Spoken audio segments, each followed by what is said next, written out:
you don't exist. Take a perk and a talk of that shit. Money swallowed like sis. Did it perfect in the kid. Got a billion who sang on my head. Look at better put on the road I just spent. I know we got $1 million. The devil that shit ain't not cheaper than again.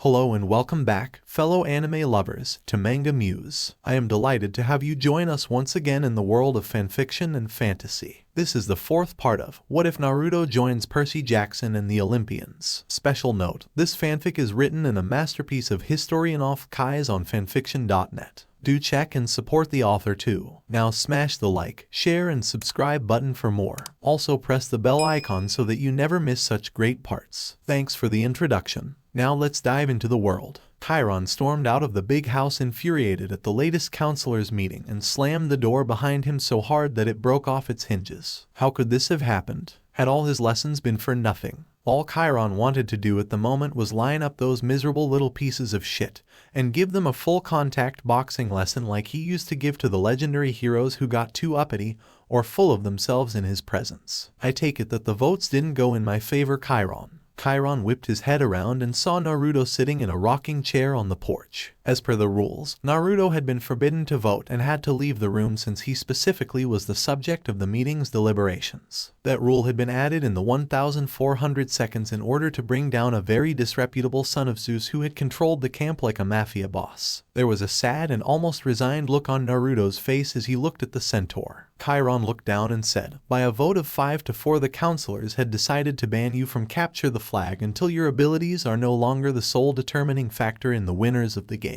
Tears started to fall down Chiron's face and for a moment he truly looked his age. "I'm truly sorry, Naruto. I tried my best to point out that the campers need the challenge you provide in the game and that banning you will open the door to others getting banned. Unfortunately, the new debate laws limit the time available to discuss philosophical points of view. This usually isn't much of a problem, but in this particular situation it is a problem as most of the defensive points are philosophical for the first case down a slippery slope. The supporters of that petition had a great deal of facts they could use to persuade others to their side along with a very well-worded argument to sell it. I also suspect that there was also a great deal of favors being called in as Chris had to vote against you despite his personal stance due to a majority motion of Cabin 11. Naruto let his shoulders slouch and then sighed. Well, at least it wasn't personal on Chris's part. I can respect that he had to follow the majority will of his cabin. So Chiron, could you let me in on who voted in my favor? Normally, the voters were kept secret in situations like this to protect the other counselors from possible retaliation.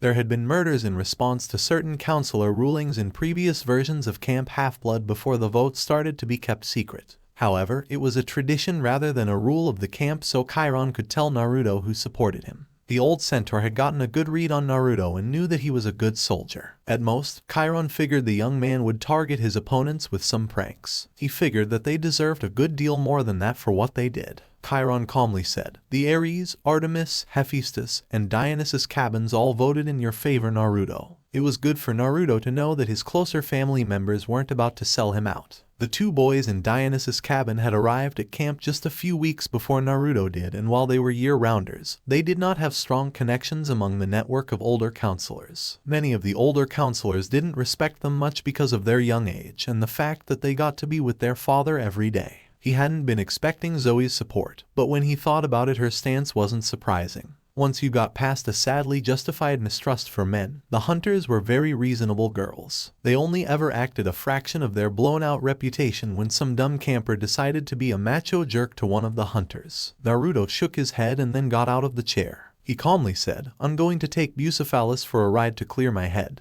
I might be out later than normal depending on how long it takes me, so please tell the harpies to not pester me tonight if I'm a little late getting back. I really don't want to have to break their bones again." Chiron let out a nervous chuckle and said, "I don't think that the harpies will give you any troubles, Naruto." There was no reason for Naruto to know that the camp's harpies called him you-know-who and he who must not be named. After Naruto's first secret training session, the harpies had declared that they would not challenge Naruto on any issue. They had issued an official notification to Chiron after Naruto, and here is Spar reaffirming that position. Shortly after Chiron finished speaking, Naruto left the big house's porch and headed to the stables. Bucephalus had a stall on the far end of the stable away from the Pegasi. Apparently, the winged steeds had tried to pick on him for having so many legs and not having any wings. The surgeries on the Pegasus herd from the resulting fight had not been fun for the campers, and a few of the Pegasi almost had to be put down. Bucephalus had come out of the fight as the undisputed leader of the camp's herd of mythic horses. Naruto quickly saddled up Bucephalus and the two of them raced off towards the ocean.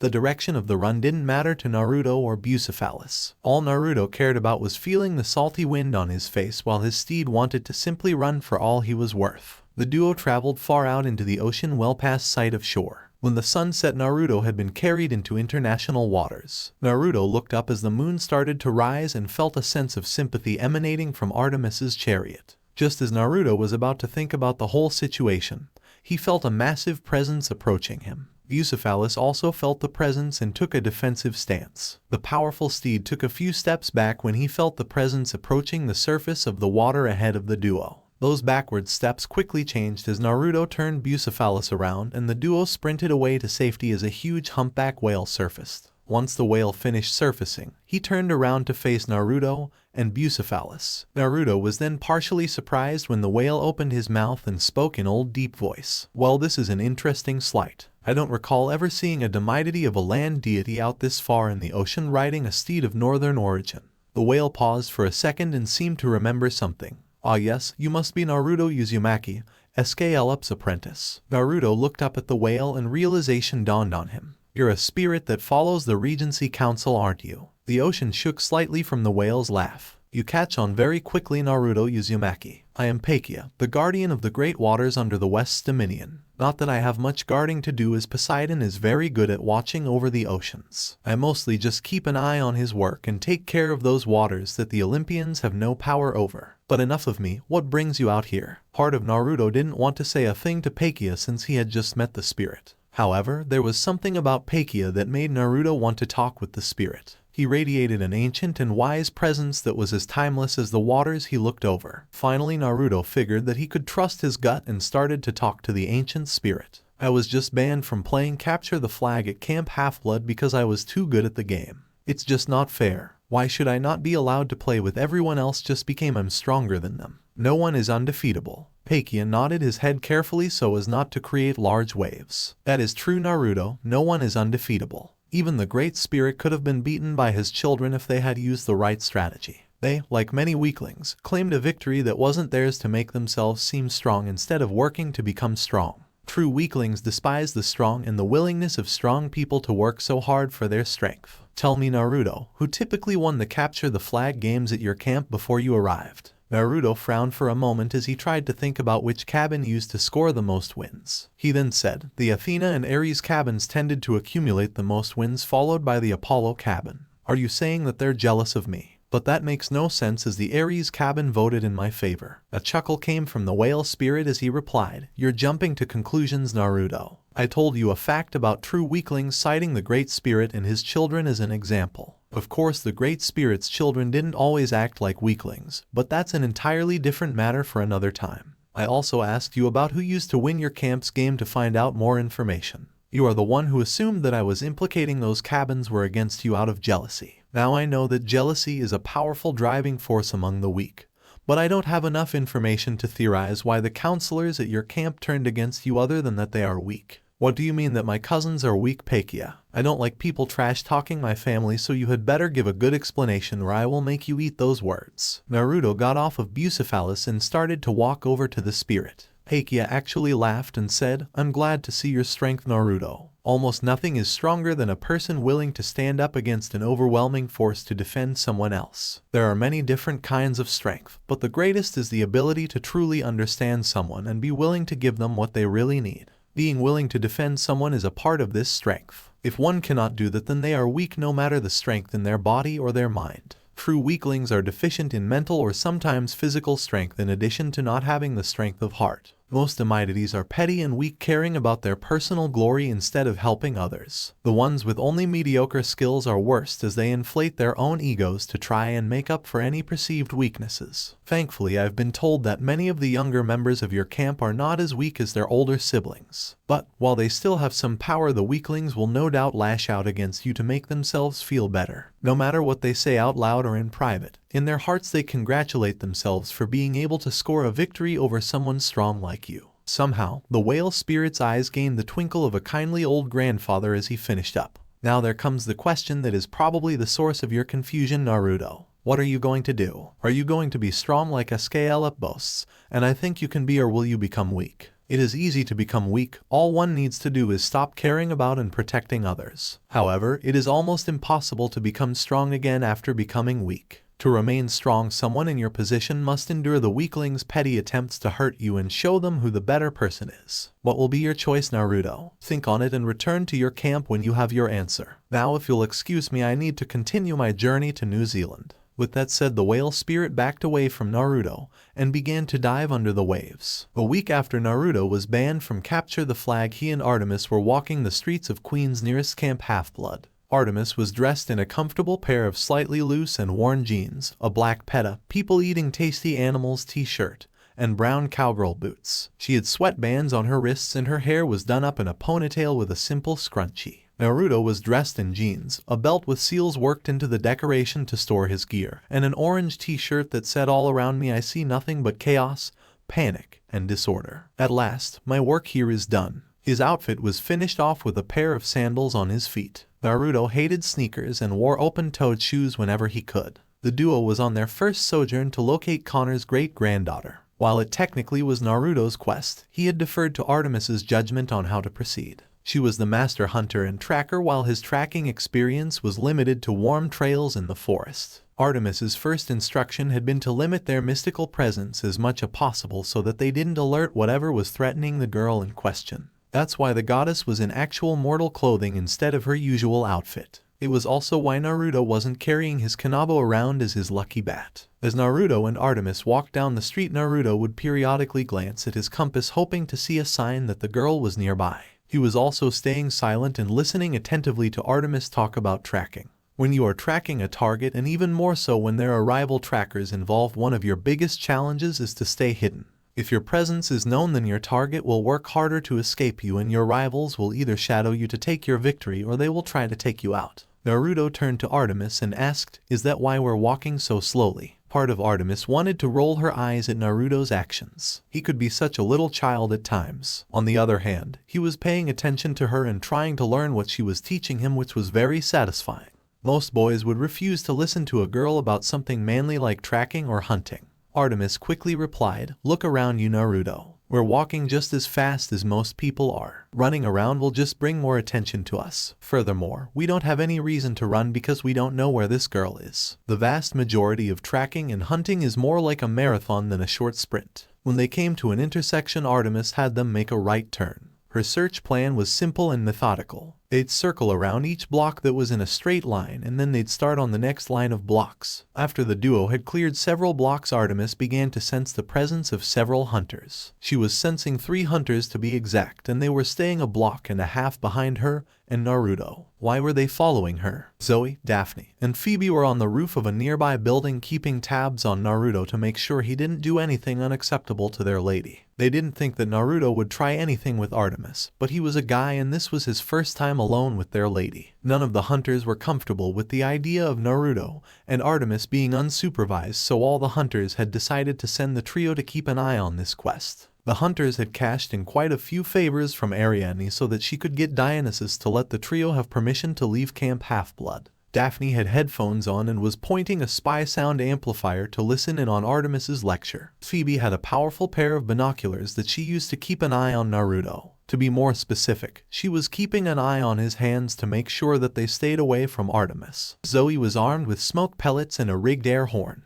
At either Daphne or Phoebe's signal, Zoe could launch the pellets and horn to provide Artemis with a window to escape. thought that their lady needed a window to escape any unwanted advances. All three hunters were supremely confident in Artemis's abilities. They just wanted to make sure that it was as easy as possible for her. As an additional duty, Zoe was the trio's lookout since she didn't need to monitor Artemis and Naruto. Zoe noticed the imminent arrival of an Olympian thanks to her centuries of experience with their usual teleportation. She quickly tapped out that company was coming to her compatriots, and then turned around to see who was approaching. With sadly well-practiced ease, she suppressed a groan when Apollo appeared on the roof. "What are you doing here, Lord Apollo?" The acid in Zoe's voice when she said Lord was strong enough to eat through lead. Apollo frowned as all three hunters gave him dark glares. He put his hands up defensively and said, "Hey, put away those bows, ladies. I'm just here to make sure that my little sis is safe. Just because I have to tolerate that little punk brat being with Artie in order for her to protect all of you doesn't mean I want him taking any liberties with her." Phoebe snarled and said, "With all due respect, Lord Apollo, that is complete bullshit. If you had any respect or concern for your older sister, you would have not given her that blasphemous gift at her birthday party." Zoe and Daphne also tensed up when that present was mentioned. "How many times do I have to say it? I did not give Artemis that as a birthday present. Someone is framing me, I swear it. Do you not realize just how messed up someone would have to be to give something like that to their sister?" Apollo started to look ill as he thought about that accursed present that everyone assumed he had given to his sister. Okay, so he was one of the gods of youth and routinely did dumbass stunts like many wilder young mortals would do. However, he did not deal in sexual fetishes. That stuff, especially when it came to the bizarre or unusual fetishes, was his father's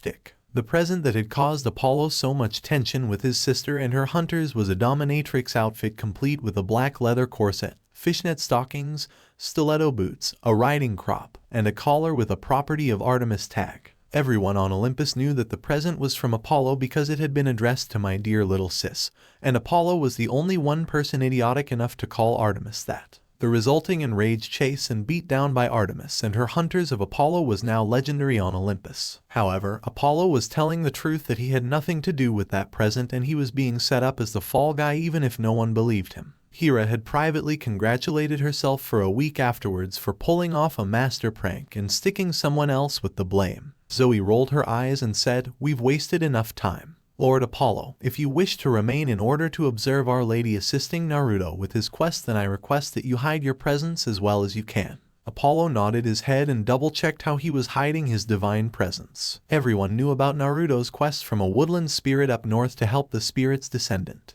How could any deity or nymph not know about the quest with a goddess, and a member of the Olympian Council at that, as a companion on the quest? The fact that this was Artemis's first date, as some were calling it, meant that it was even more known. The only reason why it wasn't on Hephaestus TV was because Hephaestus didn't was to risk angering Artemis. For the next several hours, the trio of hunters and one unwanted god shadowed Naruto and Artemis. Thankfully, Artemis decided to ignore their presence as she didn't want to ruin her time with Naruto. It was refreshing how Naruto listened to everything that she told him about tracking and asked intelligent questions. As the quest continued on, they moved to small talk like they usually did during their weekly games. When lunch rolled around, Naruto bought hot dogs, chips, and sodas for the two of them from a street vendor. All four tails were extremely nervous while Naruto and Artemis had their lunch. To their great relief, Naruto didn't try anything with Artemis. The duo's quest continued for several more hours after lunch until Naruto and Artemis called it quits for the day. A month after Naruto's first outing with Artemis to locate Connor's great-granddaughter found him no closer to finding the woman despite many outings with the goddess of the hunt. Artemis had told him that this hunt would take a great deal of time given the area they had to search through and the scant information available to them.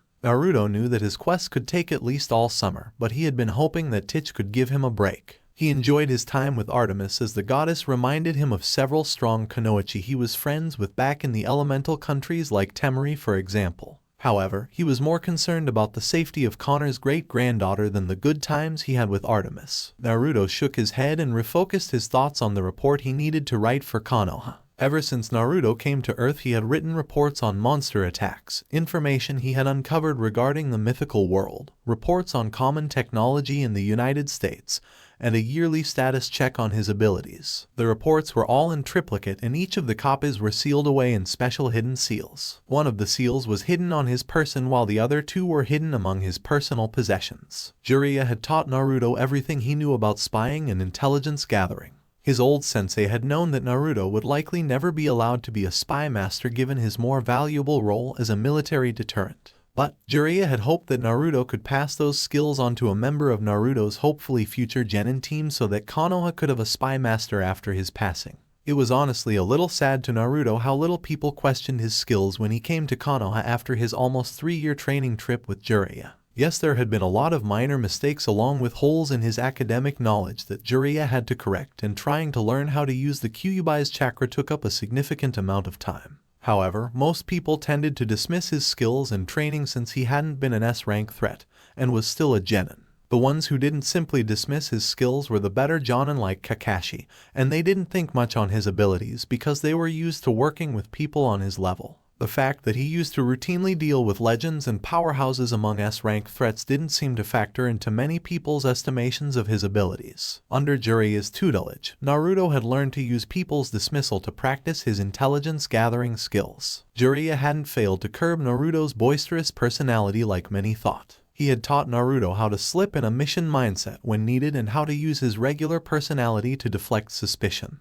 Jiraiya's training wasn't so much teaching Naruto how to beat Akatsuki as it was teaching him how to grow stronger and how to survive long enough to gain the ability to take out threats like Akatsuki. If Naruto's training had been solely focused on fighting known Akatsuki members, it might have had better short-term benefits, but it would have caused massive problems in the long term for Naruto and Konoha. On Naruto's report he currently had written, "The training of campers from Camp Half-Blood has been progressing slightly better than expected. My initial concerns about certain members of Cabin 8 lacking the ability to use chakra have thankfully proven to be unfounded. It appears that the blessing given by Artemis to the formerly mortal members of her hunt has caused the development of a chakra network system. Right now such hunters only have the chakra levels of a first-year academy student of purely civilian extraction, but that should improve with practice. I have no idea what the loss of Artemis's blessing would do to these hunters' chakra system, but I doubt that such a situation would arise. There has been no discernible difference in chakra reserves and control among half-bloods based on lineage. On average, my students display higher reserves and control, but only in a range of 1 to 2 standard deviations of what is expected for people of their age and training.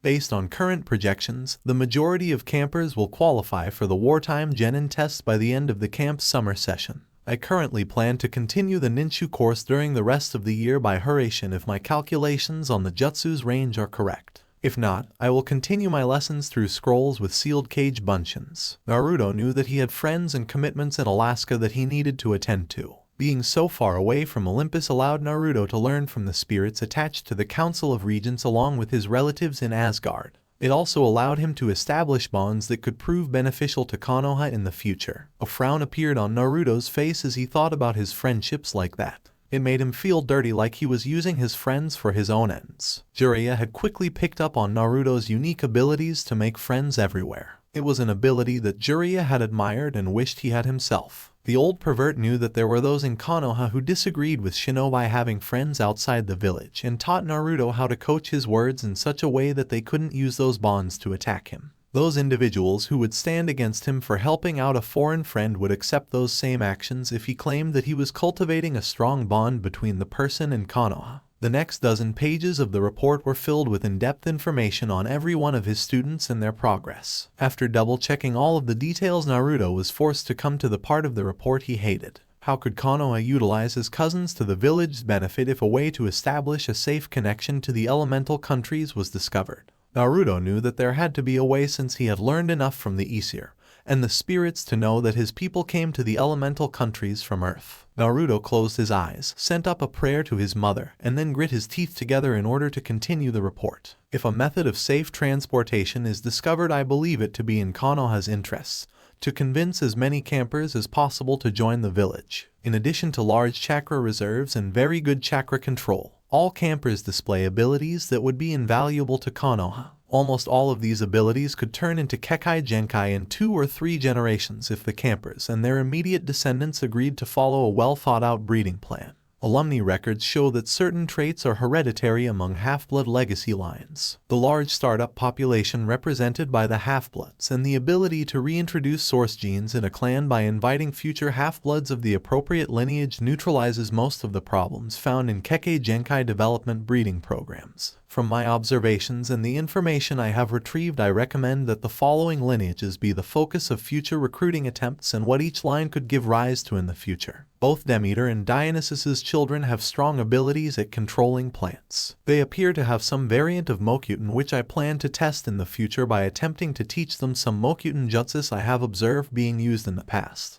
While it is impossible to say whether or not they would be able to use Mokutan to suppress demonic chakra, the possibility of regaining the Mokutan Kekkei Genkai makes these two lines the highest priority in recruitment. Other high-priority lines are as follows. Hermes' line will likely give rise to a second clan with Jinten, and this one with allegiance to Konoha. Hephaestus' line has the possibility of either giving rise to Cotton or an advanced chakra nature which involves fire. Given the variance in his children's gifts for metalworking and fire control, it might be beneficial to plan any breeding program involving his line to create a separate clan focused on each aspect. Apollo, Asclepius, and Hygeia's lineages can likely be merged to create a Kekkei Genkai focused around medical chakra. The fact that these three deities are father, son, and granddaughter respectively should make such a merger more likely. For the half-bloods of other gods and goddesses, Naruto went on to state his observations on their abilities and how they might be bred into a useful Kekkei Genkai. For some deities who typically had few children like Hypnos, Naruto made suggestions of which clans should encourage their members to secure marriage contracts with those half-bloods. While writing his suggestions, Naruto felt like he had just figured out the answer to an important question.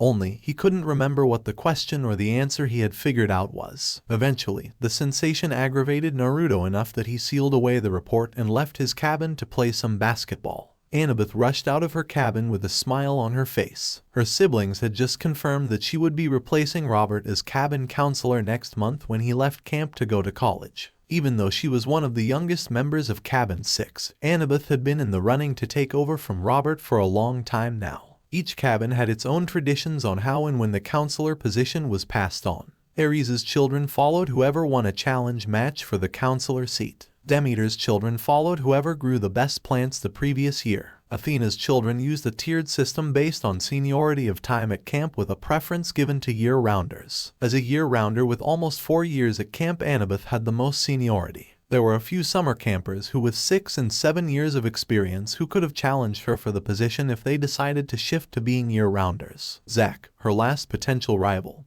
had declared that he was staying as a summer camper, which confirmed Annabeth's rise. The 11-year-old quickly ran over to cabin 2 and saw Naruto sitting in his cabin's porch area reading a book with a scowl on his face. Annabeth walked closer to Naruto and called out, "Good afternoon, Naruto. What are you reading?" Naruto looked at Annabeth and quickly closed the book in his hand. He sighed and said, "I was reading an essay on eugenics because my mother told me that the views and connotations of eugenics here in America are very different than what we have in Konoha. What I just read made me ill and would upset all but the most ruthless back in my homeland." Hira had recommended that he read it so that the information could be included in the reports she knew he was writing for Konoha. She would have been upset if Naruto hadn't been writing reports on his actions like a good shinobi should. While Hira's main concern was the West, she did want Konoha to thrive as she had fond memories of the village. Part of her efforts to revise the realm-crossing jutsu she had given the cages was driven by her hope of giving the half-bloods access to a safer place to live after camp.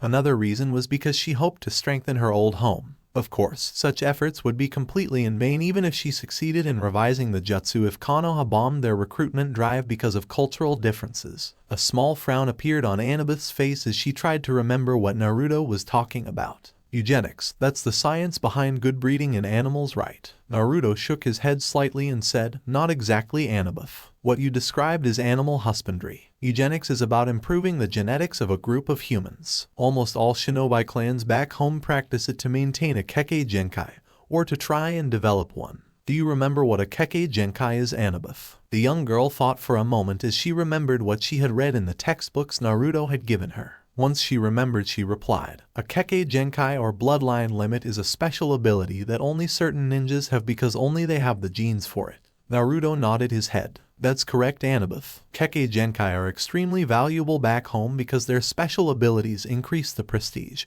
and marketability of a clan along with the village that the clan lives in. Even without a Kekkei Genkai, shinobi families with a strong shinobi pedigree pass along strong genes that make it easier for their children to become shinobis compared to people from a civilian family. Back home, Kekkei Genkai and their development are encouraged through a variety of ways. Holders are given tax breaks for larger families. It is far less difficult for men with Kekkei Genkais to take a second or even a third wife. Most don't, but that's mainly because shinobis tend to prefer strong women for wives and very few women like that are willing to share their husband. Many of the traditional clans also use arranged marriages. Many of the newer clans arrange playdates for their children with other children who have desirable lineages in the hopes that the children will eventually fall in love and marry. Finally, many shinobi back home will use a special medical jutsu that the Hyuga clan gave to Konoha as their joining contribution that allows one to make certain recessive genes become dominant.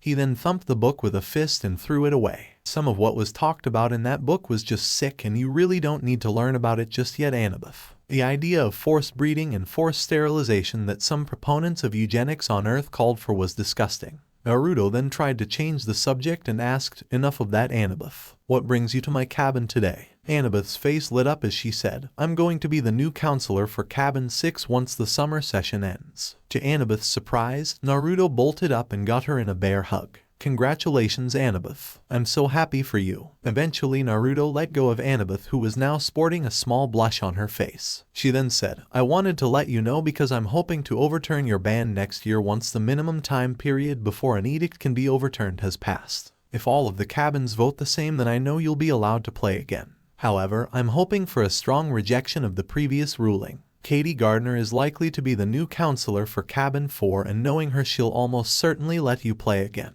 Jason's also leaving later this year, which means that Cabin 7 will have a new counselor by the time a vote can come up. I'm not sure who will succeed him, but my money is on either Lee Fletcher or Will Solace. Neither of them should be willing to support reinstating your game privileges. I don't think Cabin 11 will hold another majority motion against you, so Chris should be able to vote for you next time. I've heard rumors that Silena Beauregard is starting to position herself to take over Cabin 10, and I know that she'd support letting you play again. However, Cordelia has another year until she goes to college, so Silena most likely won't be able to vote unless she gets a quest. Cordelia won't budge on her vote because she's annoyed at you dumping fertilizer all over her sisters last year." Naruto gave Annabeth a small smile and a tear started to form in his eye. "Thank you, Annabeth, for telling me this. I hope you're successful and that I'll be able to play capture the flag again." Being excluded from the game really hurt Naruto more than he tried to let on. It reminded him all too painfully of his childhood back in Konoha when almost all the kids refused to play with him.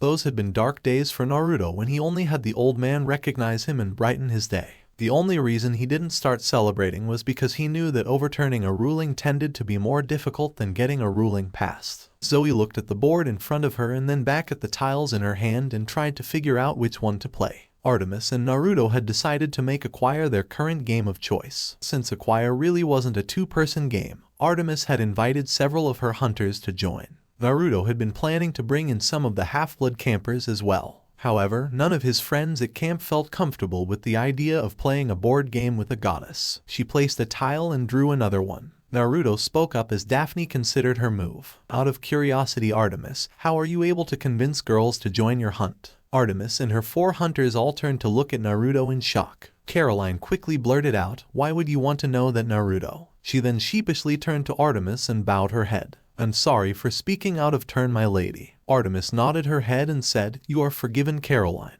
The goddess turned to look at Naruto and said, "I am also curious why you wish to know that, Naruto." The shinobi quickly looked around the table and then shrugged his shoulders. Naruto casually said, "Mom told me that she was working on revising the jutsu she used to get me to America so that others can go to Konoha. If that happens, there will be a big push from my village to try and get the other half-bloods to join the village. Personally, I'm hoping that they would join so that they can have relatively safe and successful lives. However, there is potential problem with how different Konoha's culture is to the campers' culture that could create misunderstandings and turn them off to a good deal. From what I understand, Artemis, you've recruited your hunters from all over the West across thousands of years. Since your hunters are still with you and very happy with how their lives are, you have to know something about getting people to accept a life-changing choice. I want to know because I'm most likely going to be placed in charge of recruitment efforts if Konoha can do that, since all the campers are my relatives. Any help you can give me would be greatly appreciated. How was Naruto able to do this? Artemis truly wanted to know how Naruto could ask the most unexpected things from her and yet be perfectly rational in why he was asking her. The goddess had never really thought about it before, but her hunters were an eclectic group of young girls who all had a special spark.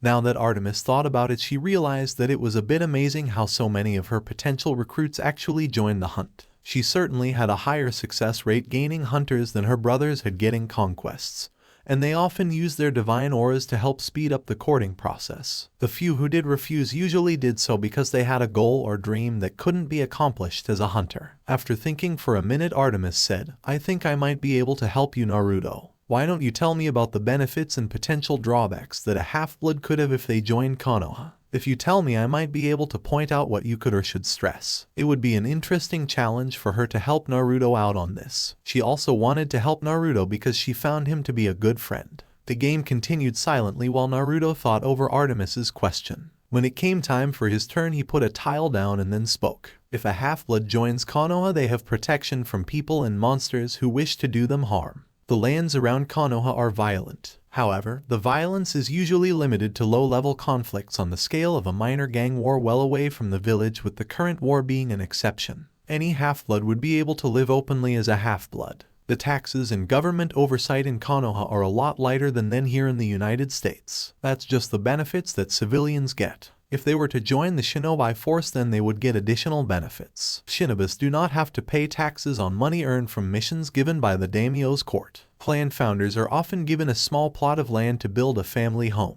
Even with the admittedly poor showing most half-bloods have in my ninchu class compared to their age groups, the special abilities they inherited from their parents should get them a few acres of land. Zoe was about to put down a tile and pause. She then cut in, asking, "What do you mean by poor showing, Naruto? I heard you say that almost everyone in the ninchu class would qualify as genin by the end of summer, well ahead of the 4 years that your academy takes." "Wartime genin, Zoe. I said at the start of class that I was putting everyone through a modified version of the wartime training program. That program is only 6 months long because it is focused on producing more warm bodies to beef up the shinobi forces. Under the wartime program, training is mostly focused on chakra usage, taijutsu, weapons, and a little bit on stealth. Academic courses like history, chemistry, geography, math, cryptography, and burglary." Naruto politely ignored the strange looks everyone gave him when he mentioned the courses are left to evening classes after graduation, as the new genin take over the D-rank missions and some local C-rank missions. Under non-wartime conditions, a potential genin has to master all of those skills to an acceptable level before even being allowed to test themselves for the possibility to become a genin.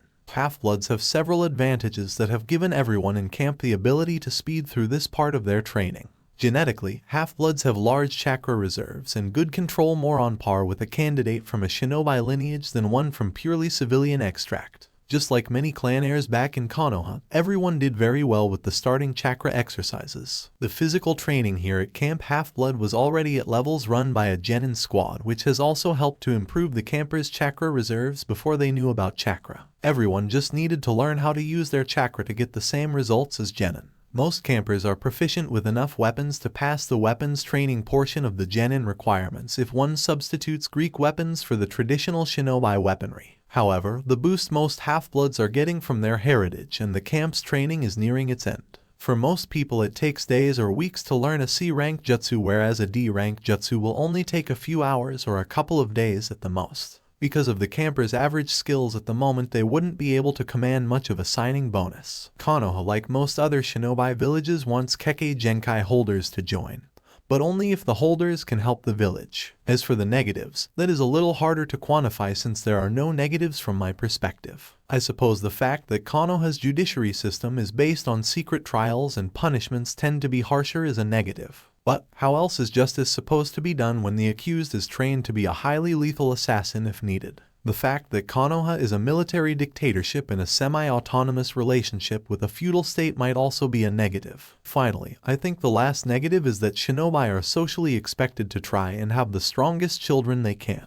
Mom pointed out to me that some of the basic family planning strategies that are considered normal back home could be offensive to most people here in America if not informed about them correctly. It was an interesting challenge for Artemis that caused her to seriously think and even pause her turn in the game. Finally, she said, I think that mentioning Konoha can be a home for them where they can be themselves without hiding anything should be the focus of your recruitment efforts. A sizable number of half-bloods have trouble balancing their hidden and public lives after leaving camp. Having a safe place to live is also very important to most of the older half-bloods. As for the negatives you mentioned, they shouldn't be too hard for you to deal with. You just need to first tell them that there are cultural differences between Konoha and America. Once they are aware of that, then you tell them what those differences are and why they developed. Naruto gave a brilliant smile and said, "Thank you, Artemis." When one thinks of secret meetings, one typically imagines a dark, shadowy room hidden inside an ancient building. Or, if one has tastes leaning towards spy novels, they might imagine a secret meeting being held at a remote resort hotel full of disguised armed guards. Auntie Austin's roadside dinner in the middle of nowhere, Alberta, was the last place that anyone could imagine some of the most powerful people in the world holding a secret meeting. That made it a perfect place for the Council of Regents to hold their semi-annual meeting. The fact that Auntie Austin made a fabulous cherry pie was another consideration that brought that particular dinner to the top of the Regents' favorite locations to hold a meeting. Once everyone's dinner orders had been delivered, Dagda stood up. The moose spirit and current leader of the council said, "All right, everyone. Now the purpose of this meeting is to discuss what we should do about the information Call brought to us about that mangy lecher's pupil is doing with the other Demitides." Dagda was still pissed that Escalep had gotten those Irish monks to turn the memory those people still had of him into such a laughing stock. To refresh everyone's memories, Naruto Uzumaki is teaching his fellow Demitides how to access and use their chakra. Quetzalcoatl, a snake spirit and the previous head of the council, quickly spoke up. "I think that this is a good thing. Humanity was intended to be junior partners with the deities and not their servants. That is what the Great Spirit told us. He and the other kings were told when Attic Yaman. Every spirit felt a massive presence for a few seconds from that ancient being just for having its epithet invoked, created them. None of our attempts to give men the ability to use chakra in the succeeding races of mankind has been successful. We have never attempted to teach the Demitides those arts for fear of the Olympians learning of our existence. The efforts needed to bring them to heel and the resulting damage such a campaign would cost the mortals has long been judged to be too much. Naruto offers us a way to give the Demitides their heritage." Iktomi then spoke up.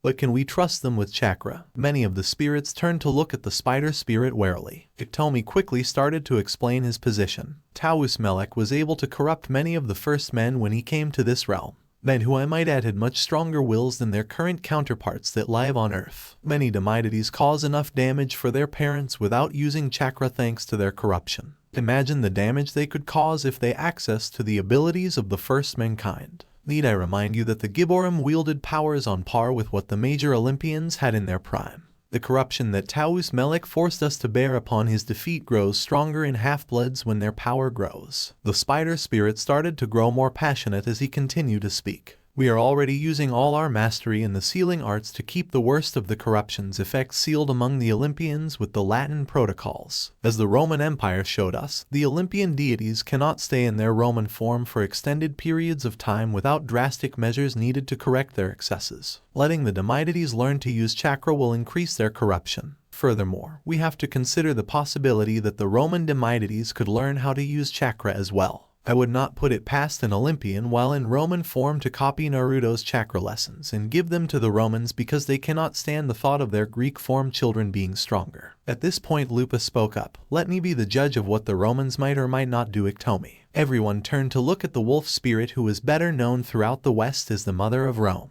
New Rome and the people within it are my responsibility. I was the one who put forward the idea of the Latin protocols. I am the one this council picked to oversee the results of the Latin protocols. I am the one who must judge the corruption levels of the Roman Demitides. And I am the one who must put to death those with dangerous levels of corruption. I can kill any of my Demitide charges whose corruption levels grow too high, and if necessary for the good of the West I will use our last resort. Chilling silence filled the dinner as Lupa brought up something that none of the regents liked to talk or even think about. being the children of the Olympians barely contained corrupted side. The Roman Demeities were spreaders of corruption and destruction. There was a good reason why Romulus was the only recognized Roman Demeity that was widely remembered, and he was a kinslayer along with being a rapist. The main reason for the brutal discipline at Camp Jupiter and its predecessors was that it was the only way the Council of Regents had found to help those Demeities control their violent natures. Even then, Lupa had to kill a great many number of Demeities who lost control of their corruption in addition to the ones who she had to kill because they were too corrupt at birth. As a final resort in case the corruption started to rampantly flare up in New Rome and Camp Jupiter, Lupa had hidden hundreds of explosion seals throughout the two locations. The resulting force of all those seals detonating would wipe out both Demeity strongholds with the equivalent force of an atom bomb. Cockcall walked over to Lupa and reassuringly wrapped his arm around the spirit. The raven spirit looked around at all the other spirits and said, "We do not need to bring such matters up. The Demeities of today cannot match the powers of the Gibborim except possibly for Naruto. Remember, they are the children of corruption-infected deities and the fourth race of man. The corruption drains a deity's power and ensures that a deity's children are usually weaker than the previous generation. The fourth race of man lacks most of the innate powers and strengths that the first race had. At most, the Demeities will be able to grow to levels expected of the first race. We cannot let fear and worries about what might happen cloud our judgment. If we did let fear cloud our judgment, we would do such hideous acts as killing all Roman Demeities at birth just for the crime of being born. As members of the Great Spirit's court, we must act with the dignity and forethought our stations demand." Many of the spirits nodded their heads, agreeing with Cockcall. "I say we just watch and wait as Naruto teaching the other Demeities about chakra. We can with Demeities with corruption levels that grow too dangerous as such cases arise. Perhaps we will get lucky and whatever caused Hira to lose her corruption and Naruto to not have any will appear again." An excited air started to fill the dinner at the mention of Hira losing her corruption. Every spirit wanted to purify themselves of the taint that they had been forced to endure since the end of the Abyss War. They were all eager for any news or clue on how Hira had done what they desperately tried to do for eons. Within seconds, the eagerness of the spirits caused them to erupt into dozens of conversations speculating on how likely such an event might occur again. Dagda furiously slammed his fist onto the dinner countertop in a futile attempt to regain some sense of order to the meeting. Order was finally regained when the Fates pulled out bullhorns and yelled at everyone to shut up. Clotho, Lachesis, and Atropos calmly waited as everyone else in the meeting slowly regained their hearing. The Fates were not in the form of old ladies that they usually used when interacting with the Olympians. Instead, they were in their true forms of beautiful mid-20s women wearing flattering but still modest dresses. Clotho the spinner had golden hair, Lachesis the allotter had raven black hair, and Atropos the cutter had silver white hair. The Fates then began their signature speech pattern of seamlessly flowing their sentences from one sister to another. "We must not let our own desires cloud our judgment. The Great Spirit set in motion a plan to ensure that the corruption will eventually be destroyed. When that will happen is beyond our power to see. It would be advisable for us to leave this matter to its proper time in the future and focus on the present. The present already has enough dangers for us to be concerned about." While Taus Melek remains secured in his prison deep underground in Rub al-Khali, his bonds are starting to weaken, allowing his influence to escape his prison. He has been using his influence in our realm to strengthen Kronos and the other Titians imprisoned in Tartarus. Kronos should be strong enough to start causing problems in the Olympian section sometime this year or the next. Unfortunately, Taus Melek's influence makes Kronos' actions almost impossible for us to see. The Norns have informed us that they are detecting his influence in the north as well, strengthening the Jotuns. Our contacts in south and east have also detected his influence, but they cannot determine who he is empowering. Increasing the powers of the Demeities is our best option at the moment to counter Kronos' actions. While some of them will undoubtedly be turned to support Kronos, current circumstances in the Greek camp weaken his ability to manipulate the more powerful group of Demeities. Any who defect will lose access to further chakra training, as Kronos will not teach them what he knows of the arts. Furthermore, the growing strength of the Demeities should spur many of their parents to start training again. That will strengthen the Olympians and make them more able to resist Kronos' attempts to regain control of that section of the West. We will not have to devote as many resources to that effort and can instead focus on limiting Taus Melek's other efforts in our realm. Dagda quickly noticed how terrified everyone on the council was at the fact that Taus Melek was starting to influence the West again. They had barely been able to defeat him during the Abyss War when all four pantheons were at full strength along with several hundred Gibborim. tens of thousands of mortal sages, and millions more mortal warriors willing to fight. Even then, the four kings had been forced to call upon their creator and his host to help them contain that foul being. Only the fact that he was still imprisoned seemed to keep everyone from running around in a panic. Dagda quickly said, "In light of this current information, I think it's safe to say that Naruto teaching the Demidaites how to use chakra is not much of an issue. Unless anyone has any further information that needs to be brought to our attention, I declare this meeting adjourned." We are now on a monthly meeting basis, with our focus being neutralizing Taus Melek's influence. Camp Half-Blood was filled with a festive atmosphere as the beads for the year were being passed out. Naruto looked at the second bead on his necklace and smiled. The design for this year was the kanji for Ninshu written in black ink on a white background. Chris had proposed the design, claiming that it was only fitting to have that as the symbol for the year, as it had been so long since the camp had added another course. Many counselors suspected that it was Chris's attempt to make to Naruto for voting with the ban,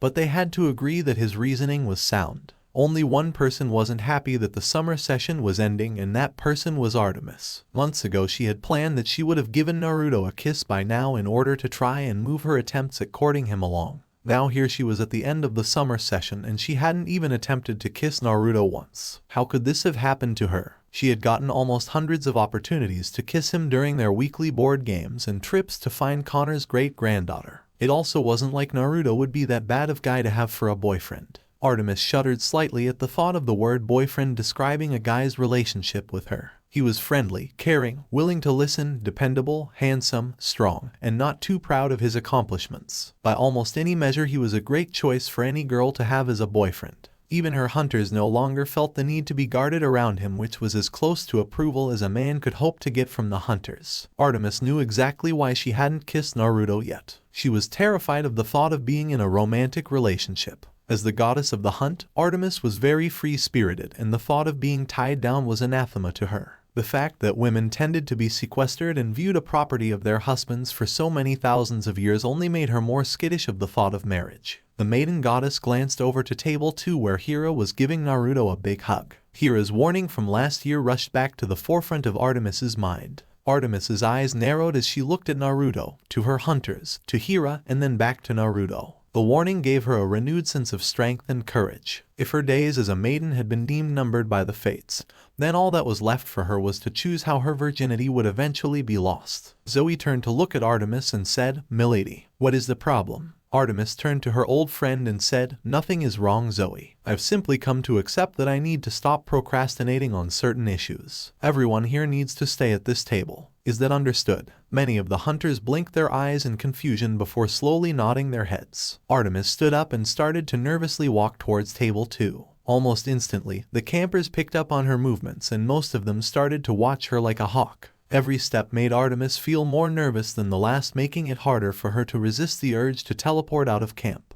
Naruto noticed Artemis's approach just as she got within 2 feet of the table. He turned and said, "Good evening, Artemis. What can I do for?" Naruto was cut off in mid-sentence as Artemis used the last of her courage to sprint over and capture his lips with her own. Everyone in Camp Half-Blood froze in shock where they were as they looked at Artemis kissing Naruto. Every half-blood under 16 just couldn't believe that Artemis, the so-called #1 man-hating goddess, was kissing a guy. The older campers who knew about Artemis's bet couldn't believe that Artemis would ever kiss Naruto publicly, and a few wondering if the duo had secretly been together over the summer. The hunters were frozen in their seats, looking like someone had just shot their puppy. They knew that Artemis needed to win Naruto in order to save their hides, but they hadn't expected their lady to give a public display of affection. Immortals tended to be very reserved when it came to their spouses. In fact, you typically wouldn't know that a pair of immortals was married if you just judged them by their actions. Even Ariadne, who was the most affectionate immortal to her spouse, would make a mortal think she was just a friend of Dionysus by how she acted. However, Naruto was by far the most shocked in Camp Half-Blood to feel Artemis's lips on his own. From his perspective, her actions were completely out of the blue, and part of him worried that something or someone was controlling his friend, even though he knew that was almost impossible. Artemis's lips were extremely rough for a goddess, even though they still felt soft when compared to a typical mortal's lips. This wasn't surprising given that the tomboy had spent millennia out in the woods during all kinds of weather, and she didn't use all of the lip balms and other makeup products that the other goddesses used. Her scent was like the forest around Konoha after a refreshing spring rain. Naruto tried to use his sage training and meager sensing abilities to try and detect any form of enchantment on Artemis. It was almost impossible for him to do so because her scent and lips were almost intoxicating. The feelings of respect and friendship with a hint of admiration that he sensed from the goddess only made it harder for Naruto to try and investigate her behavior. Only the sense of fear and nervousness that Naruto picked up from Artemis enabled him to stay grounded. Sage training had made Naruto more sensitive to people's emotions if he tried to sense them. He had never talked about it since the ability to sense emotions required physical contact and took 2 or 3 seconds before he started to sense a person's emotions. From a shinobi's perspective, the ability was useless as an assassin could have killed the user before a warning appeared. It was this ability that allowed him to know that Sakura had been lying to him during her confession before the 5-Cage summit. While he had tried to remain calm during her confession, Naruto had eagerly used this ability in the desperate hope that her words were true and had been crushed to not even sense a smidgen of sisterly love from Sakura in regards to him. Love was a sadly rare and precious commodity for Naruto as a Jinchuriki. He had been able to get friendship and respect from his precious people and his comrades in Konoha in ever-growing amounts since he became a genin. However, love and especially romantic love was something always seemed to be for others to have. Back in Konoha, Naruto's only experience receiving love that he could remember was family love from Hiruzen, Tsunade, and Jiraiya. On Earth, he finally got to experience his mother's love along with experiencing family love from the Aesir side of the family and from Ms. Frizzle, who had become an honorary aunt to Naruto. Still, romantic love did not seem in the cards for Naruto. Sadly, Naruto had come to accept the idea that he wouldn't have a girlfriend or marry for love. How could he, given the differences between his physical and mental ages? Not to mention the fact that it would be almost impossible for someone from Earth to understand his bizarre life. When one added in the fact that Naruto had no idea how old he'd be when he finally returned to Konoha, and you had a recipe for a very pathetic shot at romance for Naruto. For the past few weeks he had even started mulling over the idea of going through a miai when he got back to Konoha, and took stock of his situation. Sure, he would prefer a love match, but the Nekoto back in Konoha were good at their jobs and the shinobi clients were highly sought after. In such a scenario, Naruto would most likely end up paired with a kunoichi that wanted to settle down and raise a family. Those thoughts quickly withered as Naruto realized that Artemis wasn't being controlled. For some reason that was completely unknown to the shinobi,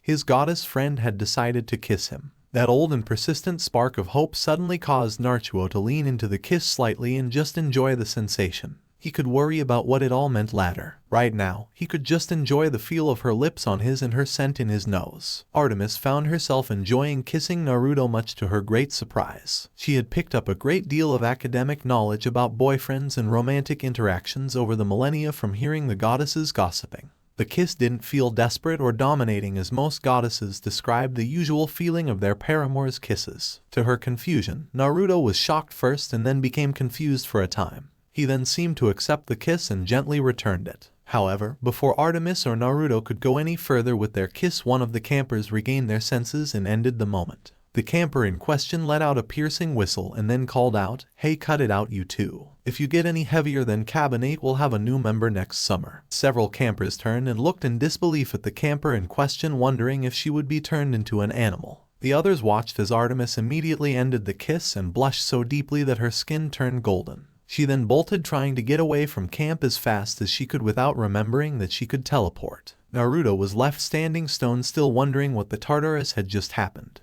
That night, Naruto made his camp deep in the woods of northern Manitoba. He could have gone as far as Alberta or possibly British Columbia if he and Bucephalus had pushed it. Naruto hadn't traveled as far as today as he had on the day of his trip to Camp Half-Blood at the beginning of the summer session, because he stopped every few hundred miles to test his Hiration's ability to get to camp. So far, Naruto hadn't had any problems getting to camp and back, which meant that he'd have no trouble continuing his class over the school year. Naruto took the roasted rabbit he had been cooking off of the spit, tore one of its legs off, and tossed the leg into his campfire as an offering to his mother. Dinner was simple for Naruto, consisting of a bag of dried cherries, some granola bars, the rabbit he had caught, and some lemon-flavored water to wash it all down. Bucephalus was happily grazing nearby since the grasses near the north tasted better to the son of the mighty Sleipnir. Other half-bloods would have been nervous camping alone so near the edge the Olympians' power. Naruto wasn't worried since he knew about the Council of Regents and he had been to Asgard. Being outside of Olympus' protection wasn't that scary when you knew that there was someone who could protect you in Olympus's place. The fact that his mother had power in regions outside of Olympus's control put Naruto at ease with where he was camping.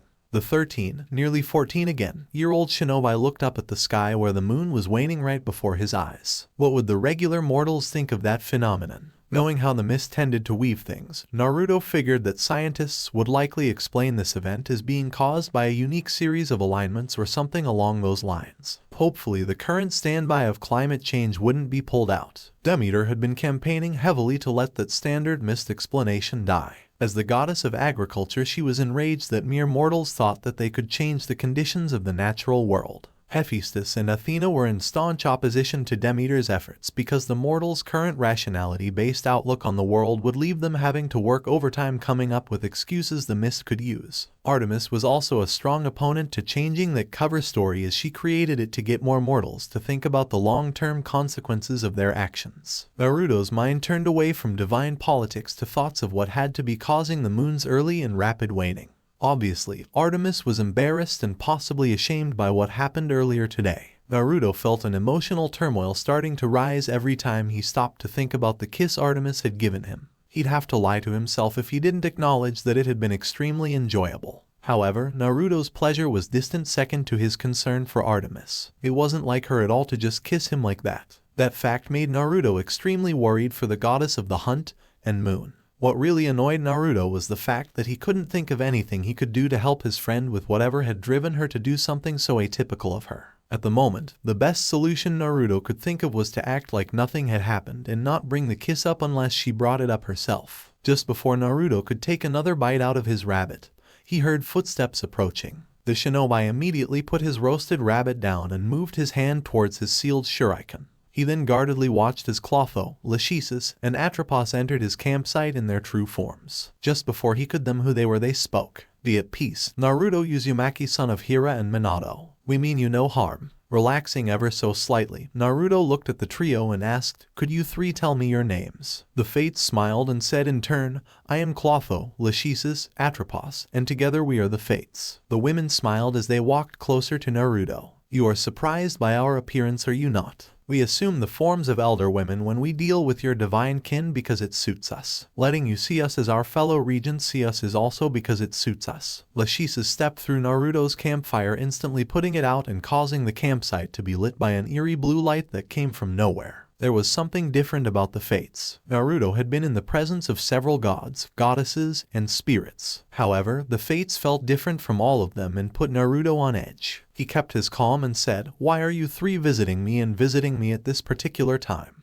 The Fates formed a triangle around Naruto and spoke, we came to teach, to counsel, and to warn you, Naruto. A force far older than the deities you call gods has started to stir, and those stirrings will unleash challenges that will test you and your kin to the limit. In these challenges, Olympus will be divided against itself as both old and new jealousies become unchained. Why tell me this? Naruto demanded of the Fates. My mother and the Olympian Council should know about these problems. If they know of the problem's existence, then they can work to correct the issues before Olympus gets into the dire straits you say it will get into. Atropos had a full-blown smile on her face, Lachesis had a massive smirk, and Clotho had a grin on her face. It had literally been ages since anyone had challenged them about what they said would pass, and it was very refreshing.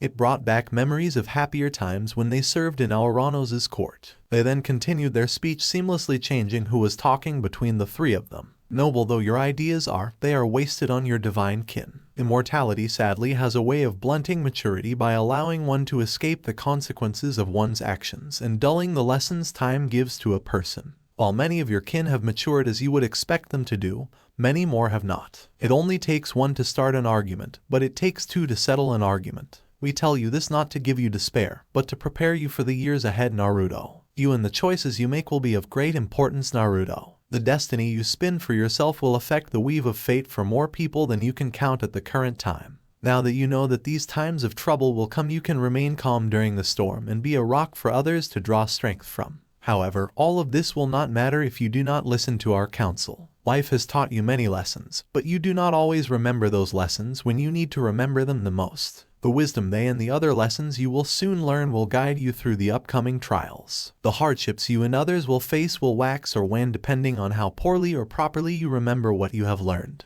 And now it is time for the warning we wish to give you, Naruto. Heed it well, for you will face the consequences of your actions no matter what choice you make. There will come a time when you will be offered a great power as a loved one suffers terribly. If you give some of that power to them, their burden will become easier to bear. However, another will suffer the difference of pain with great interest added to their suffering.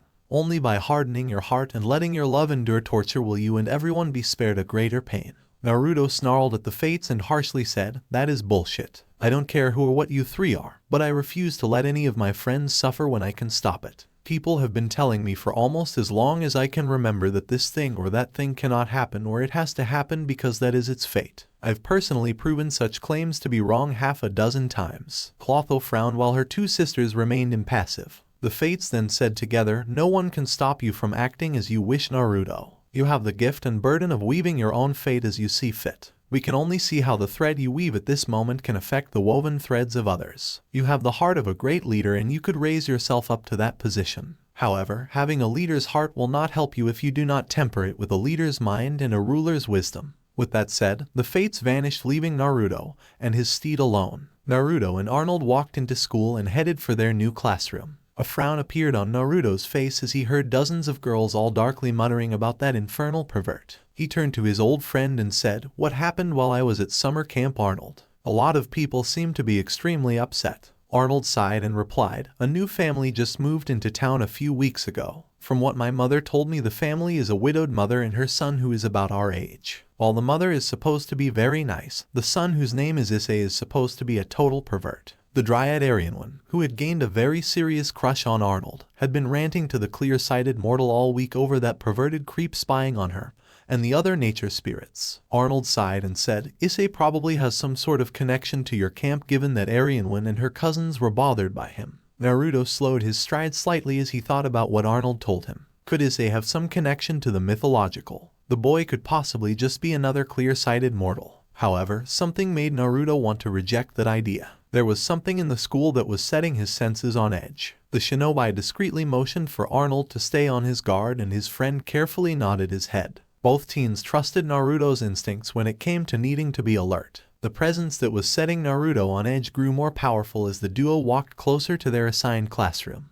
This only made the half-blood and clear-sighted mortal more concerned. Naruto looked around and saw that his fellow students were chatting at their lockers, trying to stave off having to enter their classrooms as long as possible. After a quick look around, Naruto carefully opened the classroom door and held his lucky bat in a ready position. Naruto had hidden his kanabo as a bat so long that he barely needed to use the mist to hide the kanabo from mortals. Inside the classroom was a young-looking teacher with silver-white hair. On the blackboard behind her was written, "Greetings class, my name is VOICEOVER." The teacher turned to look at Naruto and politely nodded her head for him to come into the classroom. Once Naruto was in the classroom, the teacher shifted her posture slightly to draw Naruto's attention to the brooch she was wearing. Naruto quickly noted that the brooch was made of cold iron. His eyes then bulged out when he noticed the Ansa's rune carved on the brooch. One of Sona's lessons quickly came back to Naruto. Among those in the know in the north, the Ansa's rune was strictly reserved for decorative purposes to the members of Asgard.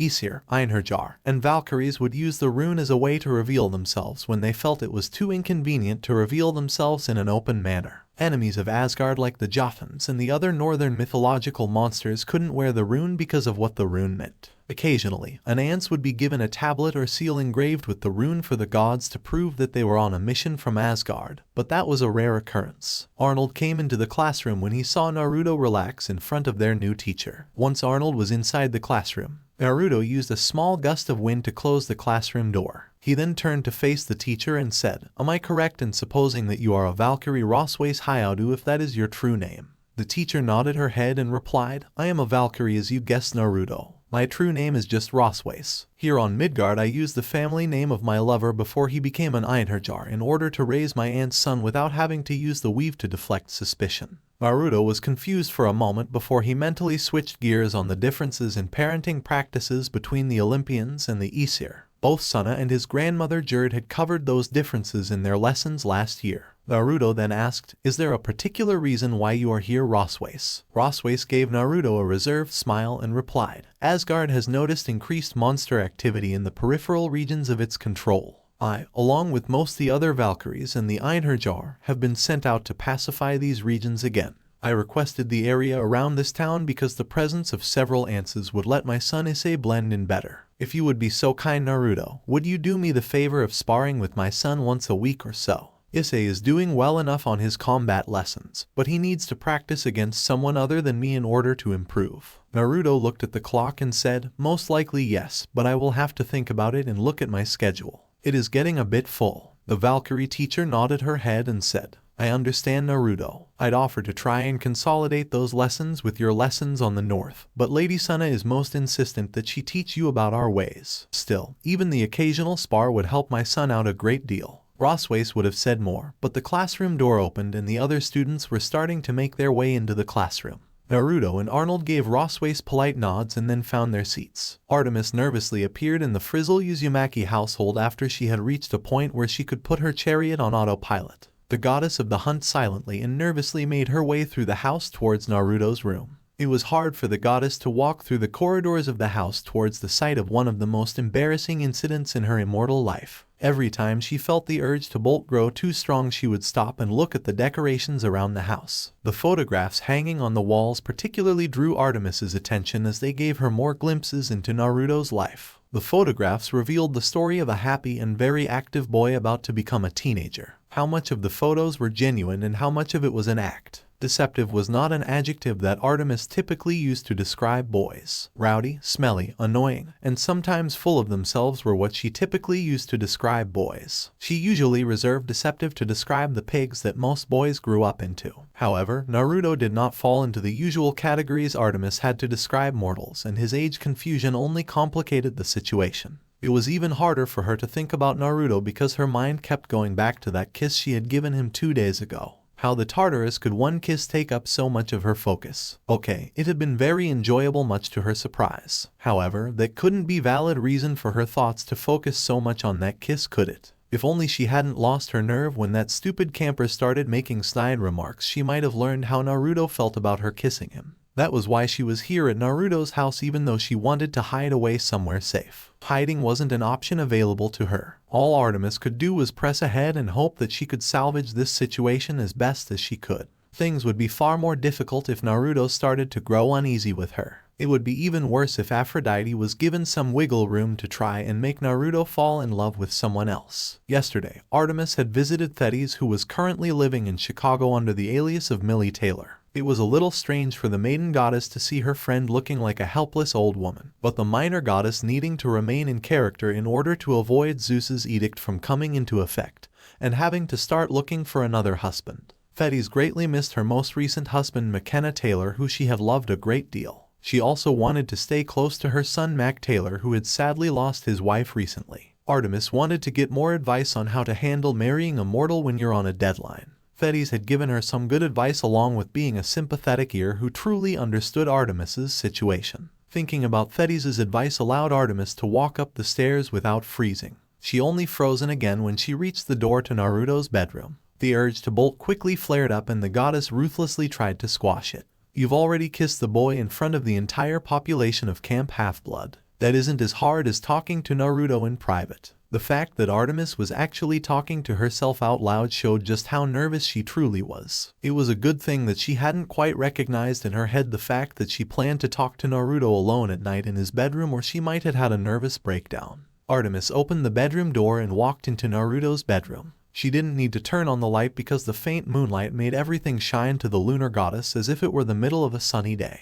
On Naruto's desk were a series of photographs showing Naruto's life in Konoha and some of his time at camp. These photographs had a weak genjutsu along with some mist around them to hide the photos from any regular mortals who might see them. It was comforting to her to see that those photographs showed scenes of Naruto with his friends, since it reinforced the fact that Naruto was a lot better person than she could have been stuck with. For a second, Artemis considered looking around for a journal to see if she could find out any information on what Naruto thought about their whole situation before she told him about their situation. However, her memories of what happened the last time she tried to get information from Naruto put a stop to that idea. Artemis then moved to the foot of Naruto's bed and slowly stopped masking her presence. Naruto started to stir as he sensed someone else in his room. His instincts recognized the presence as a friend and he didn't sense any hostile intent. Because of that, Naruto slowly started to stir instead of bolting up and stabbing the other person in the room. Naruto opened his eyes groggily and instantly woke up when he saw Artemis in his room. He then blurted out, "What are you doing here, Artemis?" The goddess looked down at the foot of the bed for a second before forcing herself to look at Naruto. She then blurted out, "Wongai shimasu." Instantly Artemis's cheeks turned golden from embarrassment and her body tensed so that she could bolt in a second. While Artemis was doing an admirable job impersonating a golden apple, Naruto was wide-eyed in shock, unable to believe what he had just heard the goddess say. In Konoha, like in Japan, the phrase "Wongai shimasu," or "I make the request," was used to start the miai process, although in Konoha it was used by a person referring to themselves instead of a parent starting the process for a child. After a minute of silence, Naruto nervously spoke, "Did I hear you correctly, Artemis? I thought you just asked me to help you find you a husband." Unlike her usual strong and confident self, Artemis's lips started to tremble. She then slumped down onto her knees, unable to stand. "That's not it, Naruto," Artemis said in a defeated tone. She lowered her head in submission and softly said, "I need you to become my husband." Naruto quickly got out of his bed and sat down on the floor in front of Artemis with confusion carved into his face. "Why do you need to do this, Artemis, and what has gotten into you? I thought you loved being free-spirited and spending time with your hunters. 2 days ago you kissed me and now this. I know we aren't the closest of friends, but this doesn't seem like you to me. Why would you want to marry me?" Artemis looked at Naruto and said, "I don't want to marry you, Naruto. I don't want to marry anyone, period. However, I made an oath millennia ago that I'd marry the first half-blood Hira gives birth to in order to stop several deities from harming my hunters. Given who your mother is and her personality, I figured that you would never be born and this oath would never come into play. However, you are here and in order to protect my hunters I must go through with my oath." Suddenly, it all clicked in Naruto's head. Everyone's comments last year when Artemis brought the hunters to Camp Half-Blood, his mother's postscript in the letter she gave him when he first came to Earth, the hunters' different reaction to him compared to other boys at camp, and the implied connection between him and the goddess in front of him. All of it was connected to this oath that Artemis had made centuries before he was born. One thing that was clear to Naruto was that Artemis was making this request of hers because she wanted to protect her hunters, even though she apparently did not like the thought of being married. That fact was very touching to Naruto, as he also would do whatever he could to protect his precious people in Konoha. He considered Artemis and her hunters to be friends, or at least friendly acquaintances, which meant that he would do what he could to protect them without compromising Konoha. The room was filled with an uncomfortable silence for several minutes as Naruto thought about what Artemis had told him. Finally, Naruto sighed and turned to open the drawer of the nightstand behind him. Artemis nervously watched as Naruto pulled out a locked box and sat the box down before her. Naruto then opened the box to reveal a silver seal matrix with the Uzumaki spiral cut into it. The shinobi reverently picked the seal up and said, "This is the official seal matrix of the Uzumaki clan that is supposed to be held by the clan head for use on official clan documents. In the elemental countries, a clan's official seal matrix is one of its most valuable and protected possessions. Most clans forbid letting anyone outside the clan know where their seal matrix is stored, and many clans even keep their seal matrix from being seen by most clan members." Naruto then reached over, grabbed Artemis's hand, and put the seal matrix in her hand. "I'm giving this to you as a pledge, Artemis. I swear that I will do everything in my power to find a way to free you and your hunters from this oath. If I fail in this, I will become your husband to protect the hunters." Naruto and Arnold were quietly sitting down to have lunch in the cafeteria when Issei walked over to the table they were about to sit down at. Issei quickly said, "Hey guys, can I sit here? For some strange reason the other students don't want me to sit at their table." Both Naruto and Arnold shot Issei an "Are you really that clueless" look. Did he really not get that almost everyone was pissed at him for being such a huge pervert? The girls were angry at him for obvious reasons. The guys interested in girls didn't want him around to anger the girls, and the guys that weren't interested in girls thought he was creepy. Naruto and Arnold quickly glanced at each other and then sighed. Why did they have to be so kind-hearted? Naruto then turned to Issei and said, "Alright, you can eat with us." Issei smiled as he sat down across from the duo, happy that he had a spot to eat lunch at. After a couple of mouthfuls of his sandwich, Issei started to talk. "Hey, would you guys like something to read during the break? I managed to acquire this month's issue of The Hustler and Playboy, so you can read them if you want." Trust me when I say that the breasts of this month's playmate are smoking hot. Unfortunately for Naruto and Arnold, Issei was a bit too loud and everyone at the nearby tables was shooting the pervert, and them by extension dark looks. Both teenagers shared a quick glance and then shook their heads. Naruto and Arnold then simultaneously said, "No thanks, Issei." Issei shrugged his shoulders and replied, "No problem then. That just means I get to spend more time looking at those magnificent breasts." Arnold quietly spoke to Naruto. "I don't think he gets what's getting everyone so annoyed with him." Naruto nodded his head and replied, "I have to agree with you there, Arnold. I wouldn't even bet a few pieces of hack silver against that statement, and I almost always win my bets." Issei's eyes widened in shock when he heard Naruto drop the word hack silver. Naruto watched as Issei expertly reached towards his belt and started to finger a small pin made out of cold iron and shaped like a dragon head. If Naruto hadn't been planning for it, he likely would never have seen Issei getting ready to defend himself. A firm look appeared on the pervert's face as he spoke in Germanic, which was the hardwired language of the North Pantheon. "Are you friend or foe?" Naruto quickly replied in the same language. "Any friend of Asgard is a friend to me and my Gothai friend here." Germanic hadn't been quite as easy for Naruto to learn as Greek had been. However, it had been extremely easy for him to learn compared to trying to learn other languages. Arnold ate a bite while Naruto clued Issei into the fact that they were in the know. He put down his fork and politely said, "Could you two please stick to English so that the token normal guy can understand what you are saying?" Both boys looked a little sheepish at excluding Arnold from the conversation. Silence reigned over the table for a few minutes as the trio had some more of their lunch. Issei eventually restarted the conversation saying, "I didn't know that there were people in this part of Alaska that knew about the North. This is where the North starts to give way to the West. Not that I care a lot because those dryads are hot. They obviously know how to dig into the miracle grow." Both Arnold and Naruto shot Issei dark glares, but the perverted ants seemed oblivious to them. Lunch continued on and the trio started to bond, much to Arnold and Naruto's annoyance. Despite his personal wishes, Naruto very quickly found himself thinking of the pervert as a friend. This fact made Naruto wonder once again if he was cursed to draw perverted people around him.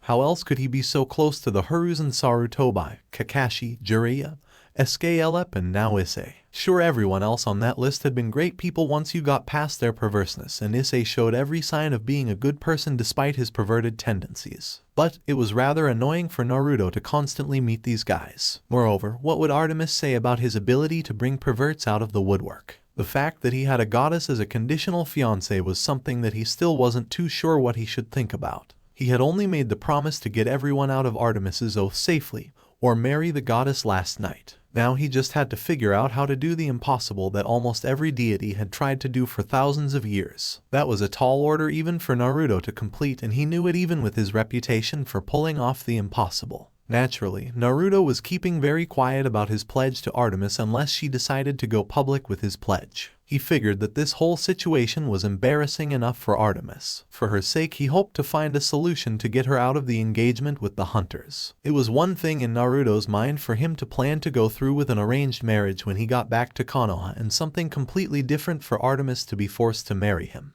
Besides, if word got out that he was trying to get Artemis out of having to marry him, he would never hear the end of it. Later that week was the start of Naruto's lessons about the North for the year. Sona drove towards the field where Naruto was waiting for her. The northern solar goddess quickly landed on the field and parked her motorcycle. She then dismounted it and walked up to Naruto with a smile on her face. Naruto looked up from his spot on the field and then jumped up. "Good afternoon, Sona. It's great to see you again." Sona returned Naruto's smile and said, "It is also good to see you as well, Naruto. I greatly missed our lessons over the summer." The solar goddess was honestly very surprised about how much she had missed teaching Naruto while he was away at Camp Half-Blood. Those lessons had initially started because she had felt guilty about how badly Naruto had gotten beaten up by the Jotan.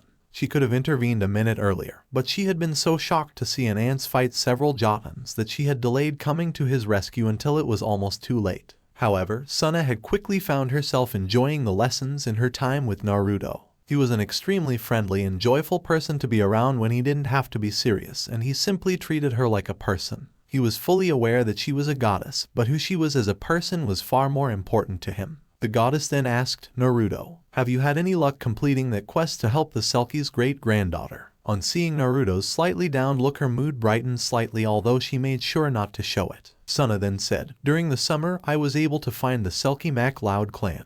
Most of the clan unfortunately died out in VERYYYY helping to defend Great Britain from the Nazi attacks. However, I did find a distant cousin of Connor MacLeod named Duncan MacLeod who had access to some of the clan's records of its mortal members. Sona walked over to her motorcycle and pulled some files out of her motorcycle and handed them to Naruto. These are copies of the remaining documents the MacLeods had on Connor's mortal line. The records become almost non-existent after VERYYYY due to damage of the MacLeod's ancestral home in Scotland, but I think that they should be enough for you to start a search with the New York City archives. Naruto gratefully accepted the documents and then pulled Sona into a sudden hug. The goddess's eyes widened slightly at the shocking move on Naruto's part before she started to enjoy the warmth of Naruto's hug. All too soon for her taste, the hug ended with Naruto pulling back slightly and looking a little embarrassed. Sorry about that, Sona, if you're upset about the hug. I'm just so happy to finally have a solid clue to follow in order to find Connor's great-granddaughter. Without a clue or a time frame, I'm really worried that I might not get her the pelt in time. Keeping her cool, Sona gave Naruto a half smile as she spoke. That's alright, Naruto. I understand why you're worried about Connor's great-granddaughter,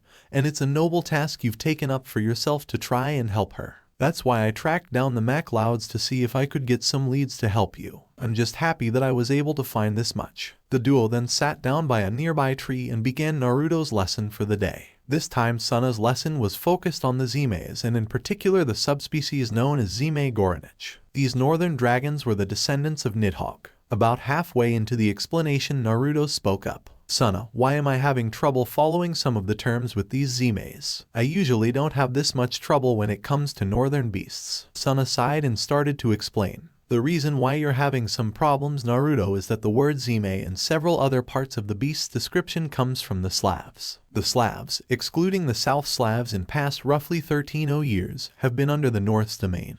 But they've been a backwater for Asgard until the 1700 seconds. They were left under the supervision of some of the less renowned Aesir who wanted more duties and were mistakenly viewed as a separate pantheon by mortals. It's not that Odin or the others wanted to ignore them, but the Aesir assigned to watch over them kept things under control, and there were many threats closer to Asgard's traditional locations. When Zemis first showed their heads, it was the ants born among the Slavs who first fought the beasts. Naturally, they spoke the Proto-Slavic tongue of the time to interact with mortals, and their deeds along with the beasts were popularly known first in that language. Odin decreed that as much information on the beasts as possible for understanding be recorded and passed on in Slavic to remember the deeds of those ants. Later on, the strategists of Asgard found that using the various unique terms helps in planning how to defeat each type of beast. To further illustrate her point, Sona created miniature illusions of 100 different beasts. She then spoke up. Language can be a weapon just as much as any sword or axe. Like any weapon, you have to wisely choose when to use it and which one to use. There are points in any language where it is not as precise as one would it to be. For example, I'm currently showing you examples of over 100 different beasts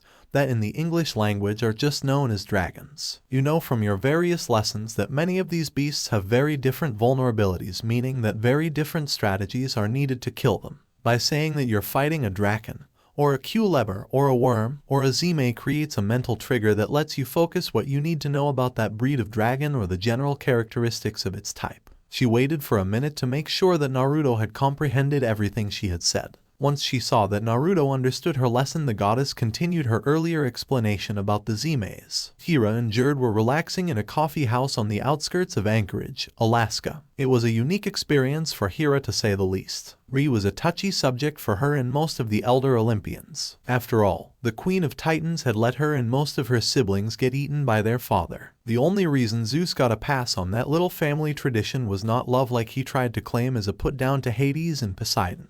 It was all because Ri wanted to get one up on her siblings who had constantly been teasing her over her childless state. During the war, Ri had been firmly in her husband's camp and nearly ended the war before it truly began by telling Kronos where Zeus had been raised. It was only by sheer chance that a pack of various wolves and other canines disturbed the meeting enough that Hades and Demeter went out to look and spotted Kronos' forces moving in to capture them. That was only a few examples of the kinds of pain Ri inflicted on her children. Hira usually kept those memories as repressed as she could because of how painful they were. Seriously, Ri made Hira look like a little girl throwing a fit when she went into full bitch mode. The main reason why Hira never thought she went over the top in punishing Zeus's bastards was because what she did to them didn't even rate a 1 when it came to what Ri could pull. If dear old mom hadn't somehow disappeared during the end of the Titan War, Hira and most of the other Olympians would have chopped her up and thrown her into Tartarus right beside her husband. In direct opposition to Hira's memories of Ri were her memories of Urza during Kushina's childhood. Urza had been a wonderful mother to Kushina. She had been a strict woman, but with a husband like Natsu who was practically an overgrown child in personality, that strictness had been a necessity. Some of Kushina's fondest childhood memories were with Urza teaching her about sealing or the basics of the shinobi arts. Other wonderful childhood memories included simply visiting the village park with her parents or fishing with her father. Kushina's fondest wish before moving to Konoha was to grow up just like Urza. Integrating those memories had been bittersweet for Hira as it let her experience something truly wonderful, and it amplified the pain of Chronos and Ri's treatment of her. Naruto's discovery of Asgard and both of their connections to the north had been shocking to Hira to say the least. It did answer a previously academic debate among several goddesses about what happened in the lands outside Olympus's control. However, those discoveries paled in Hira's mind to the fact that her parents as Kushina were still alive in a form here on Earth. The part of her that was still a scared 7-year-old kunoichi in training who had her world come crashing down had finally been able to heal. The first meeting Hira had with Jiraiya had been awkward to say the least. It did give Hira a good idea of how Naruto felt when he learned about who she was in meeting her. The fact that Hira didn't have a clue how one was supposed to act towards one's parents outside of warfare had only made that first meeting even more awkward. Luckily for both goddesses, the fact that things were almost as awkward for Jiraiya served as an excellent icebreaker. Jiraiya had almost been as shocked to find out that Hira had been incarnated as the daughter of one of her mortal lives as Hira had been to learn of her existence. So, Jiraiya said as she put her mocha down for a moment, "What exactly did Naruto do that's gotten you so annoyed at the moment, Hira? You're usually extremely happy with his actions." Hira sighed and said, "Naruto handed over the Uzumaki clan seal matrix as a pledge earlier this month." Jiraiya's eyes widened in shock and her mouth opened slightly in disbelief. What? How could Naruto just do something like that? I mean, the Uzumaki were never secretive about the clan seal matrix, but I don't think any has ever let the seal matrix leave the clan's control. Who by the 9 realms did he give the seal matrix to and what possessed him to do such a thing? With an annoyed tone, Hira enlightened her mother about the situation. Naruto gave the seal matrix to Artemis. He found out about Artemis's wager with Aphrodite. From what I was able to pull out of him, Naruto promised Artemis that he'd either figure out a way to get her and her hunters off the hook with her oath or he'd marry her. He gave her the seal matrix as proof of his commitment to that oath. I can appreciate Naruto's oath since his desire to protect his friends is admirable. However, he didn't have to use the clan's seal matrix in the oath. The former giantess turned goddess felt a headache forming and started to massage her temples. Her lovable grandson just tangled up some plans of Jiraiya's that the goddess had been working on for the past year. Anyone with eyes and half a brain could see Sona's attraction to Naruto. Not that anyone could blame the solar goddess because Naruto was showing almost all of the attributes a smart woman would want in a husband. Sona had been properly reserved in her attraction to Naruto because of his current physical age. It would be unseemly for a goddess to actively court a not quite 14-year-old boy even if he was mentally 20 years old. Jiraiya had been planning on encouraging Sona and Naruto's friendship in the hope that they would eventually marry. It was a good match and any concerns about the two marrying would come to an end when Naruto eventually ascended to become an Einherjar. No grandson of hers would get stuck in that underground park the West called Elysium. Naruto was of the north and his only proper home was Asgard. Jiraiya hadn't been planning on being obvious about getting the two together, but she hadn't planned being underhanded about it either. Just inviting Sona over for a lunch as thanks for teaching Naruto while Naruto happened to be visiting her, and that sort of thing was the bulk of her current plans. Naruto's oath certainly threw a monkey wrench into her previous plans. Thankfully, in Jiraiya's mind the situation was still salvageable as there were ways to nullify even the most solemn of oaths that gods and goddesses could give. Most deities didn't bother to look for these ways because they were always extremely difficult, time-consuming, and naturally had a high cost to them. It was usually far better to avoid doing something to bring an oath you didn't like into effect than to try and get out of the oath. Jiraiya considered herself lucky that she had a few years to work on getting Naruto to complete the first part of his oath rather than the second. Still, that was an issue for Jiraiya to deal with another time. Jiraiya decided to turn the conversation towards less thought-intensive issues. So, how have the ants at your camp Half-Blood been progressing with their ninju lessons? Hira quickly started to praise the Half-Blood's impressive progress, and Jiraiya started to give suggestions she might want to pass along to Naruto. Soon enough, the issue about Naruto, Artemis, and Naruto giving away the seal matrix dropped from both goddesses' minds. The North Pacific was anything but peaceful as Triton and Naruto thundered across the stormy ocean at near supersonic speeds. Triton was on a chariot that looked like an amazing polished clamshell, and that was pulled by 4 sea green horses. Naruto was riding Bucephalus using a very plain saddle. Triton had a determined look on his face as he urged his horses to go faster than they had ever gone before. Naruto had a brilliant smile on his face as he encouraged Bucephalus to do his best. Both cousins were having the time of their lives as they stayed neck and neck through the 700-mile twisting course some sea nymphs had prepared for them. Triton led his team of horses into a sharp turn and then drove them under a massive wave that made it look like he was driving through a tunnel of water. The sound of constant thunder caused the ocean god to look up and spot Naruto and his steed running on top of the wave. Just as Triton was exiting the water tunnel, Naruto and Bucephalus jumped off of the wave and landed in front of Triton's horses. It took a great deal of skill to keep his horses in control after Bucephalus startled them, and Triton was more than up for the task. His father might have created horses, but it was Triton who knew how to ride horses. Poseidon had long since given up trying to race his son given how badly Triton always beat him. Naturally, Triton had been surprised and a little amused yesterday when Naruto asked Triton for a race during the god's checkup on Bucephalus. Triton had taken it upon himself to become Bucephalus's veterinarian because of his interest in the rare and exotic horse. Taking care of the 8-legged steed was easy because Naruto took very good care of him. The hardest part of the examination was getting Bucephalus to lower his guard enough for Triton to examine him. Bucephalus didn't like most people besides Naruto getting too close to him. Triton and surprisingly enough Hero were the only ones so far that Bucephalus would let touch him without Naruto holding his reins. It had been Naruto's hope to test Bucephalus's abilities in a friendly manner, and he figured that Triton's horses would be a good bar for Bucephalus to test himself against. Bucephalus had tested himself against all of the Pegasi at Camp Half-Blood and thoroughly beaten them. Triton had agreed to the race because he honestly wanted to race against someone again after no one would challenge him for centuries. Triton also was curious as to Bucephalus's abilities and agreed that a race would be a great way to test the 8-legged horse. The fact that Naruto wasn't making the challenge out of pride made the race fun for Triton even when he was temporarily in second place. Looking at the home stretch of the course made Triton smile as he saw the path to victory. Naruto was a good rider. Triton didn't mind giving his cousin his due on that. Bucephalus was also very fast, powerful, and had magnificent endurance. However, they were novices when it came to races, and it was very obvious that the duo were used to running along prepared paths. Naruto wasn't paying enough attention to the changing waves while Triton was paying close attention to the waves and where they were going.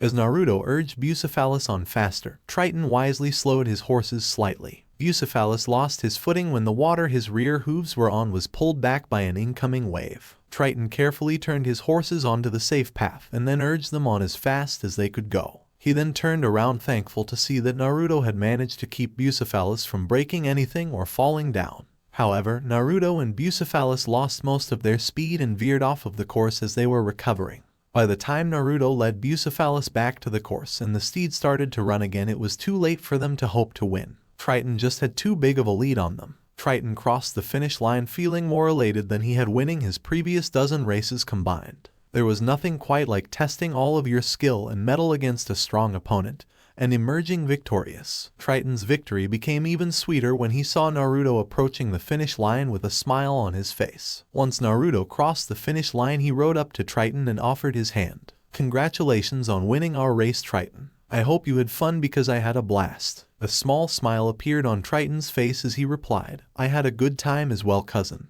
You were quite the refreshing challenge for me. I hadn't realized how rusty I've gotten over the past few centuries with no one to race against." Naruto quickly replied, "I guess I'll just have to race you again, Triton, in order to help you get that rust off of your racing skills. Perhaps it was a good thing that I missed that wave back there. It wouldn't be very satisfying for me to win if you were having an off day. Now I do believe I owe you a burger since you won the race." Triton had to admit that Naruto truly was one of a kind among half-bloods. Most half-bloods, if they had been in Naruto's position, would have started accusing him of cheating to win or tried to weasel their way out of the minor bet they had made. Some of Triton's half-brothers during the heroic age had been worse and even tried to cheat with their powers. That was one of the reasons why Triton tended to be short with his paternal half-brothers. A few too many bad apples really spoiled his opinions of the lot. However, Naruto was a very good loser, gracefully accepting defeat with the promise of trying to win in the future. With that said, the two cousins headed to the shore so that Naruto could buy lunch. That night Naruto was suffering from a terrible demigod dream.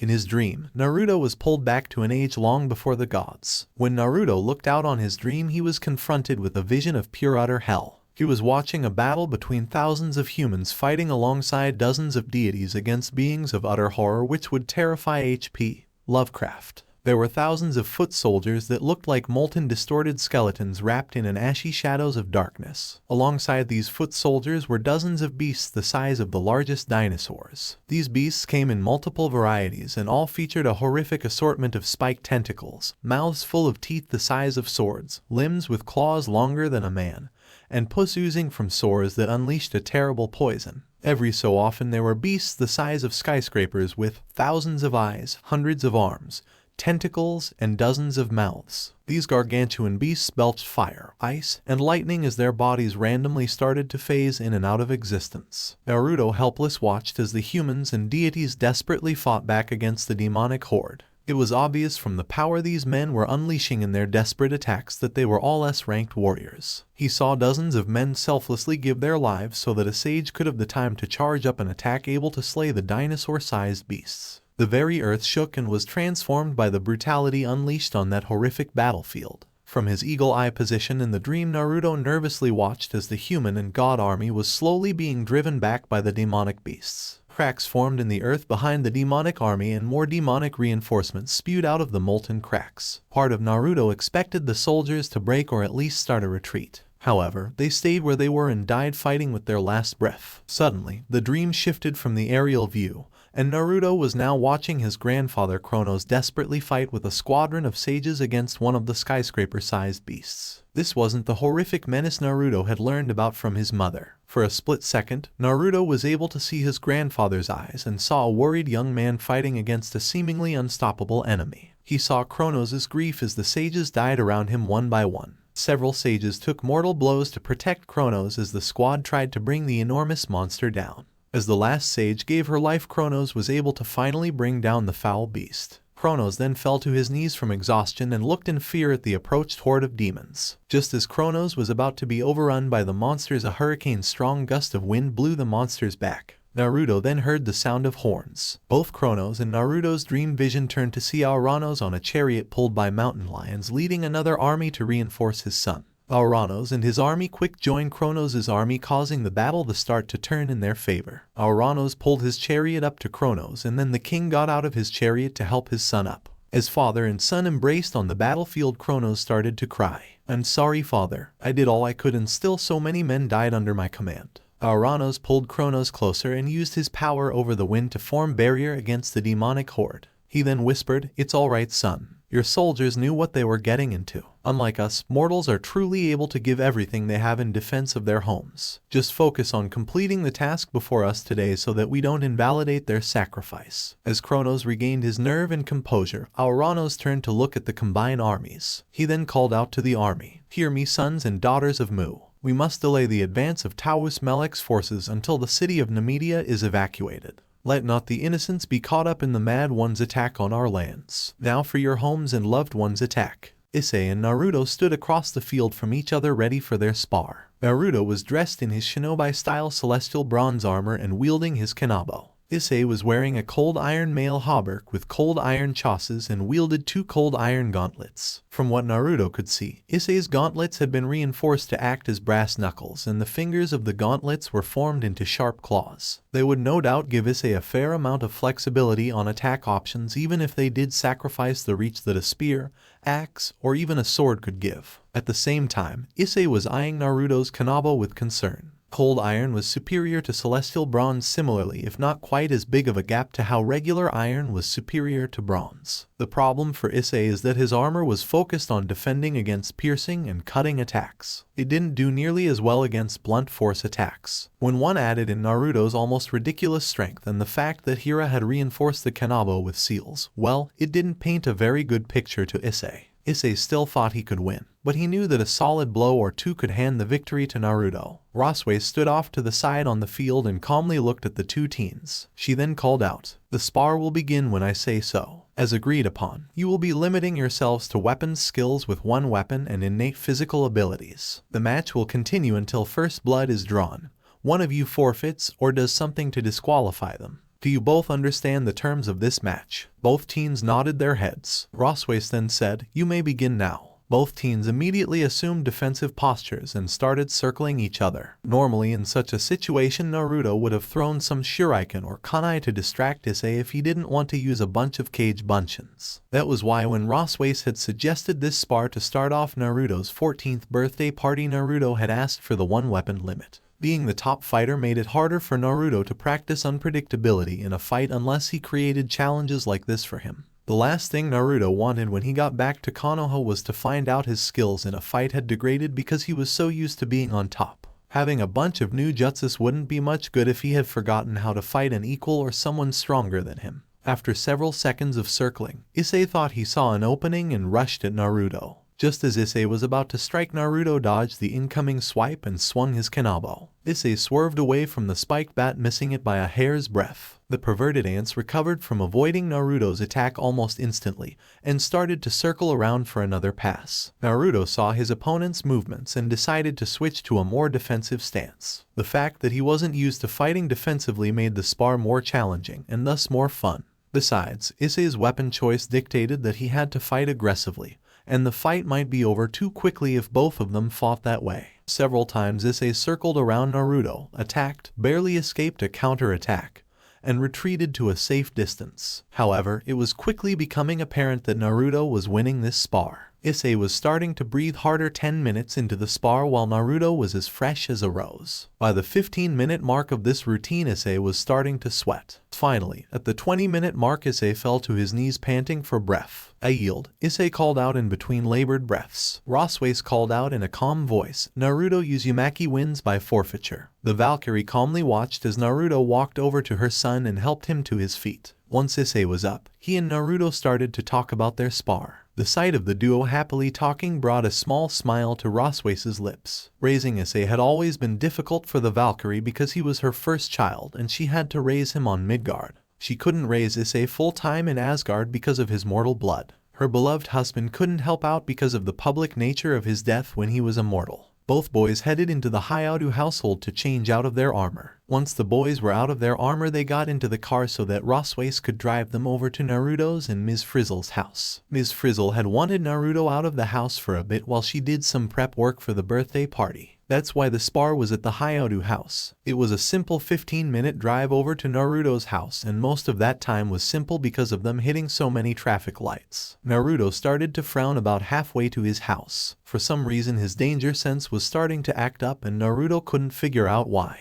None of the perimeter alert seals he had set up around town had gone off. While they weren't perfect, they were based on the same barrier seals that surrounded Konoha. Besides, Rosway and Issei weren't showing signs that they were sensing any danger, which means that there shouldn't be any danger. Rosway parked her car in the driveway and the trio got out. They headed to the backyard where Ms. Frizzle was setting things up for an afternoon picnic party. Arnold, Arianwen, Elep, Jerd, Fjolnir, and a half-dozen different nature spirits were already in the backyard. Hira appeared in the backyard in a swirl of leaves just as Naruto passed through the backyard gates. Naruto smiled when he saw his mother and immediately ran up to give her a hug. After hugging Hira, Naruto walked over and gave his grandmother and uncle a hug as well. He then turned to look at Elep, how quickly held up his hands saying, "No hugs for me, birthday boy." Naruto rolled his eyes and offered his hand to his perverted teacher. The coyote spirit quickly accepted the offered hand with a strong handshake. After that handshake, Naruto went to all of the guests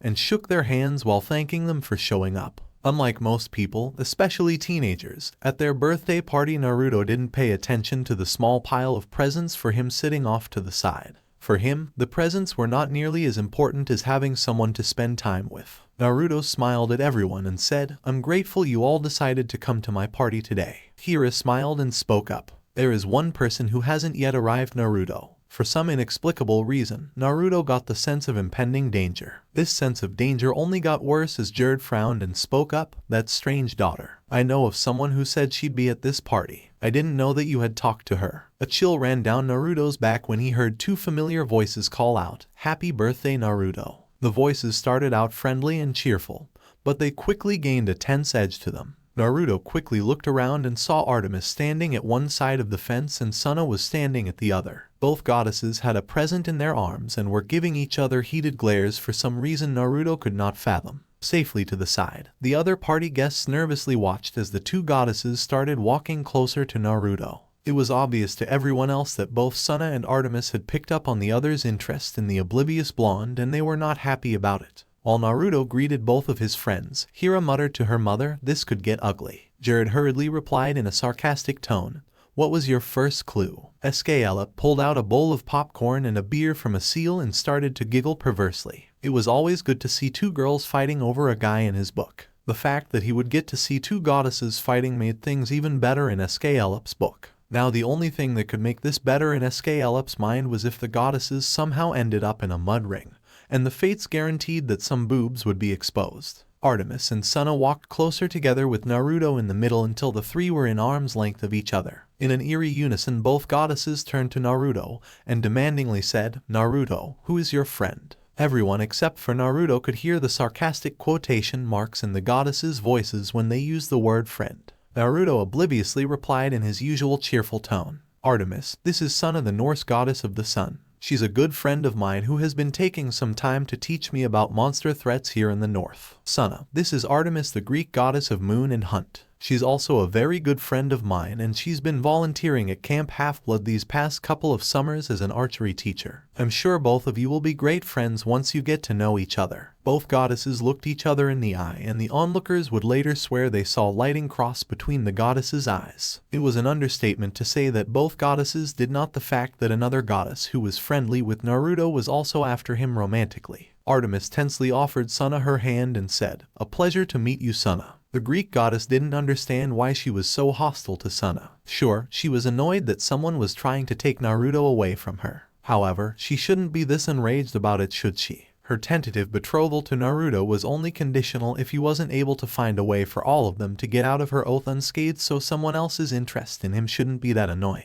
Why should it bother her if someone wanted her friend after everything was taken care of with the oath? Subconsciously, Artemis had been suppressing Hira's warning and also ignoring Naruto's suggestions on how he might be able to get them out of their oaths. Naruto wasn't the only one at the party who had a blind spot to matters of the heart. Sona took the offered hand and gave it an unfriendly strong squeeze in return.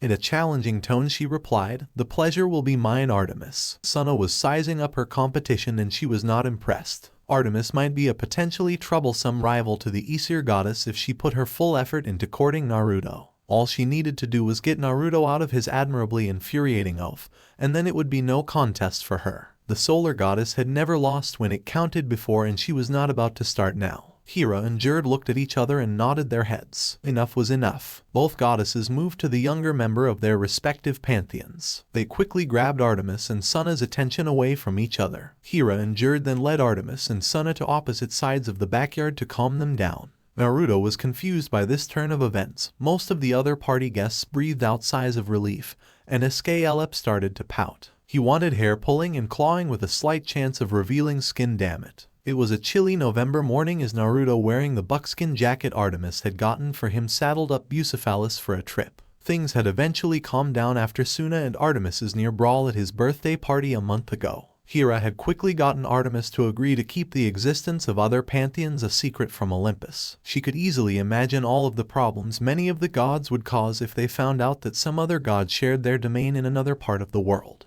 After a few days, things seemed to settle out for Naruto as they always did after a major event occurred around him. Things stayed mostly the same for the young half-blood. The only changes he saw were that both Artemis and Sona had started spending more time with him. Not that Naruto minded this change, as he was all for spending more time with his friends. Once Bucephalus was saddled, Naruto went back into the house and grabbed a large package wrapped in a protective blanket. Naruto wished that he could just seal the package up, but his mother had advised him against doing so for this trip. He gently placed the package on Bucephalus's back behind his saddle, and then securely fastened the package onto his steed. Naruto got on his steed after he double-checked everything and led the 8-legged horse out of the backyard. The duo quickly headed out of town and then kicked it up to supersonic speed. A little over an hour later, Naruto reached his destination of Ape Cave in Washington. Naruto used his best genjutsu along with his abilities to manipulate the mist to hide his and Bucephalus's presences from the mortal visitors. Even though he was invisible, Naruto carefully led Bucephalus so that his steed didn't touch any of the other visitors in the cave. Bucephalus soon found an empty section of the lava tube, and Naruto felt a strange surge of energy from his steed. That surge signaled Bucephalus's magic, activating the horse's most powerful ability. The cave around Naruto immediately gained a second chamber which he promptly directed Bucephalus to enter. This tunnel had a very steep grade, but Bucephalus was easily able to keep his footing. After about 10 minutes of Bucephalus trotting, the magically made lava tunnel opened up into a massive underground chamber half filled with black water. Naruto gently patted his steed's neck to reassure the now uncertain horse. Now refilled with confidence, Bucephalus reared back and then dashed onto the black water. Bucephalus and Naruto took off across the black water at a full gallop. The cavern around the horse and rider kept on getting larger the longer they traveled over the water. Then, without warning, the cavern grew to enormous proportions, revealing that the water Bucephalus was galloping on was a river as wide as the Mississippi. A large black barge soon came into view as Naruto and Bucephalus continued traveling down the river. Horse and rider came closer to the barge as they traveled down the river. Naruto winced as he heard a storm of cussing come from the barge. "What the Tartarus do you think you're doing, you no good brat? Union regulations clearly state that I'm the only one allowed to operate a crossing business over the river Styx. I've paid my dues to the Sonic Union and I've been to every union meeting.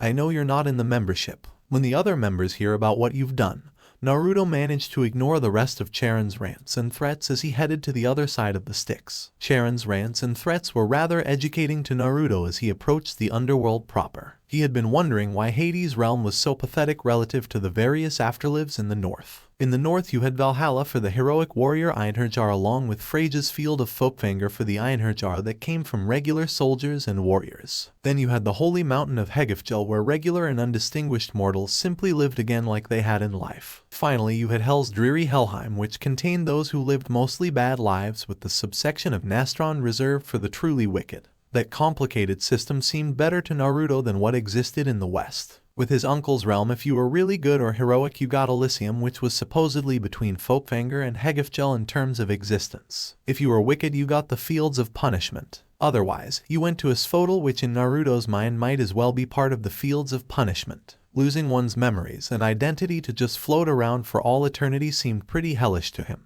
Why his uncle, who Eskelep admitted was one of the hardest working gods, if not the hardest working in the Olympian West, had let his realm end up like this had boggled Naruto's mind. However, the fact that the other gods and goddesses of the underworld had formed a union explained everything wrong with the current condition of the West's afterlife. Cerberus started walking towards Naruto, growling all three of his heads. Naruto calmly looked up at the monstrous three-headed Rottweiler and ignored Charon's jeers about how he was about to be eaten. As soon as Cerberus got within one body length of Naruto, the half-blood shinobi called out, "Back off." To emphasize this, Naruto mixed some of the Kyuubi's chakra in with his own killing intent. Charon was horrified to watch as Cerberus stopped in his tracks, and then his three heads looked at each other. Naruto continued to use the mix of his and the Kyuubi's chakra as he calmly led Bucephalus closer to the underworld's guard dog. In a clear voice, Naruto commanded, "Step aside, Cerberus, because I have no quarrel with you or your master. So step aside, because I have no desire to slay you if I do not have to do so." Cerberus lowered his heads in submission and quickly started to back away from Naruto and Bucephalus. Once Naruto was past Cerberus, he headed towards Hades' palace. Several dozen monsters moved in to attack him during this journey, but they all turned away as they got closer and felt the killing intent Naruto was radiating.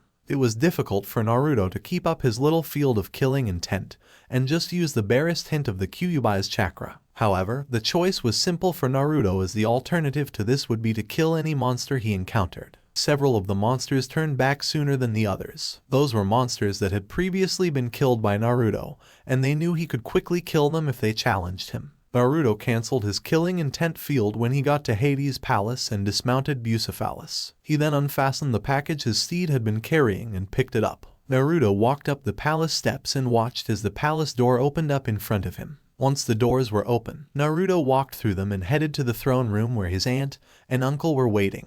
Hades looked down at his nephew and said, "You have a lot of nerve trespassing into my domain, Naruto Uzumaki. Why have you come here before your time?" Normally, Hades would have thrown in some more threats like he usually did when a half-blood came to his domain on a quest. The reason he didn't this time is because those half-bloods never brought something to him when they came on a quest to get something from him. Persephone was also curious as to what her daughter's ward was doing in the underworld. With a smile, Naruto replied, "I came here to deliver you some gifts to celebrate your anniversary." Both the king and queen of the underworld stared at Naruto with dumbfounded looks. Almost no one celebrated their wedding anniversary outside of the two of them. Occasionally Hera and Hestia would send them a gift, but that was only if Hera wasn't steamed over Zeus's latest infidelity, or if Hestia didn't have to put out an argument in the family. Naruto unwrapped the package and revealed 4 fluorescent tubes, some seed packages, and a small book. The shinobi half-blood then started to explain his gifts. "I figured that you both had almost everything you could want, so I tried to find something practical for each of you. The fluorescent tubes and the seeds are for you, Persephone. The tubes are supposed to mimic sunlight, so I figured you could use them to add more variety to your garden down here. The book is for you, Hades. It contains notes on how a god or goddess can create multiple copies of themselves and later remember everything the copies did. The minor god I got it from used it for less than noble purposes, but I figured it could be useful for you with all of the work you have down here." Both Hades and Persephone summoned some skeleton servants which quickly picked up the gifts and took them to the royal couple's private chamber. The divine couple looked at each other for a few moments and then nodded their heads. They then turned to look at Naruto, and Hades calmly spoke, "Thank you for your gifts, my nephew. My wife and I accept them in the spirit they were given. I would offer you something to eat, but I do not have any refreshment from the living world." Naruto shrugged and replied, "That's okay, uncle. I came here to deliver those presents to you too. Happy anniversary, and I will see you two again one day." With that said, Naruto left his aunt and uncle to depart their realm.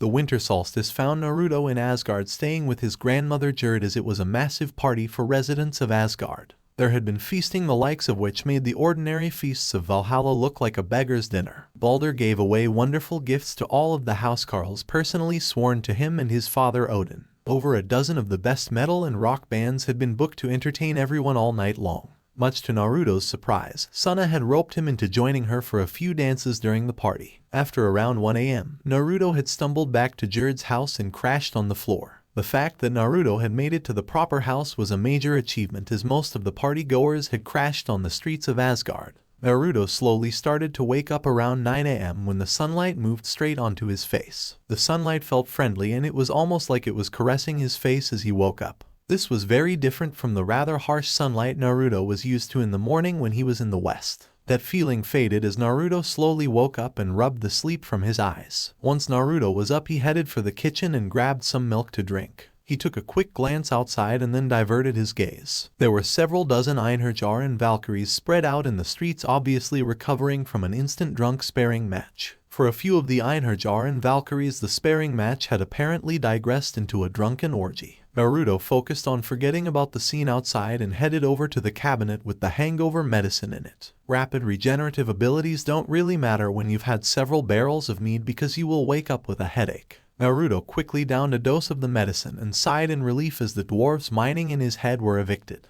He then put the medicine away and thought about what he should have for breakfast. Waiting for Jerd was pointless as she was with Frigga. The last Naruto remembered seeing his grandmother was her sharing an intense lip lock with Asgard's queen as the duo drunkenly headed to Frigga's chambers. Whatever happened later between the two, Naruto didn't know, and he didn't want to know. After a few seconds, Naruto decided to have some cereal and quickly got a bowl ready for himself. There was a knock on the door just as Naruto was about to sit down and eat. The young demigod blinked his eyes in surprise as he didn't figure anyone else would be up at this time since he left the party early. Naruto quickly got up and rushed to the front door. He opened the door and was shocked to see his mother standing there looking extremely upset. "Mom!" Naruto yelled out as he pulled Hira into a hug. Hira was surprised by the hug, but happy to have her son's simple happiness and love at being near her. It helped to take the edge off of her anger. After a few seconds, Naruto pulled back from his hug while still holding his mother's arms. He looked up and saw the look in her eyes and frowned. "Come inside, Mom, and tell me what's wrong."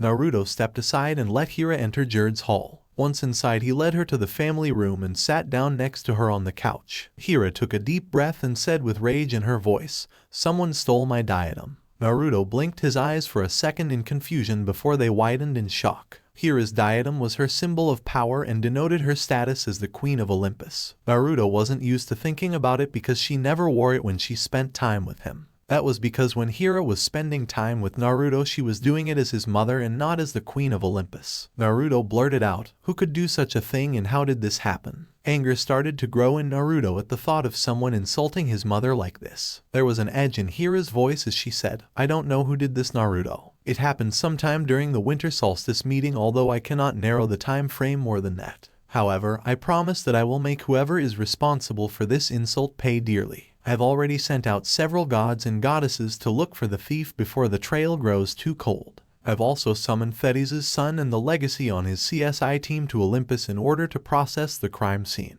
They should be able to find more clues as to the thief's identity if he or she is not caught." Hira was pulled into a hug by Naruto as he tried to comfort his mother. After a minute he said, "Is there anything I can do to help find your diadem, Mom? I may not be the best tracker around, but there must be something I can do to help." Naruto's simple desire to help her brought a small smile to Hira. She knew from the tiny fragment of herself sealed into the Kyuubi's prison that Naruto solely wanted to help her because it was the right thing to do. That was extremely rare in a half-blood because almost all who would volunteer to help a god or goddess did so out of desire for fame and glory. Hira signed and replied, "I cannot think of anything you can do to help me at this time, Naruto. However, I may need you to go after the thief if he or she enters an area that the gods and goddesses looking for my diadem cannot enter. Don't worry, Mom. Just tell me where and say the word. I'll do everything in my power to get your diadem back for you." Detectives Mac Taylor and Stella Bonasera walked into the Empire State Building and headed to the security guard at the elevator. Detective Taylor manipulated the mist slightly so that no one paid attention to the two CSI detectives. He then calmly spoke to the guard.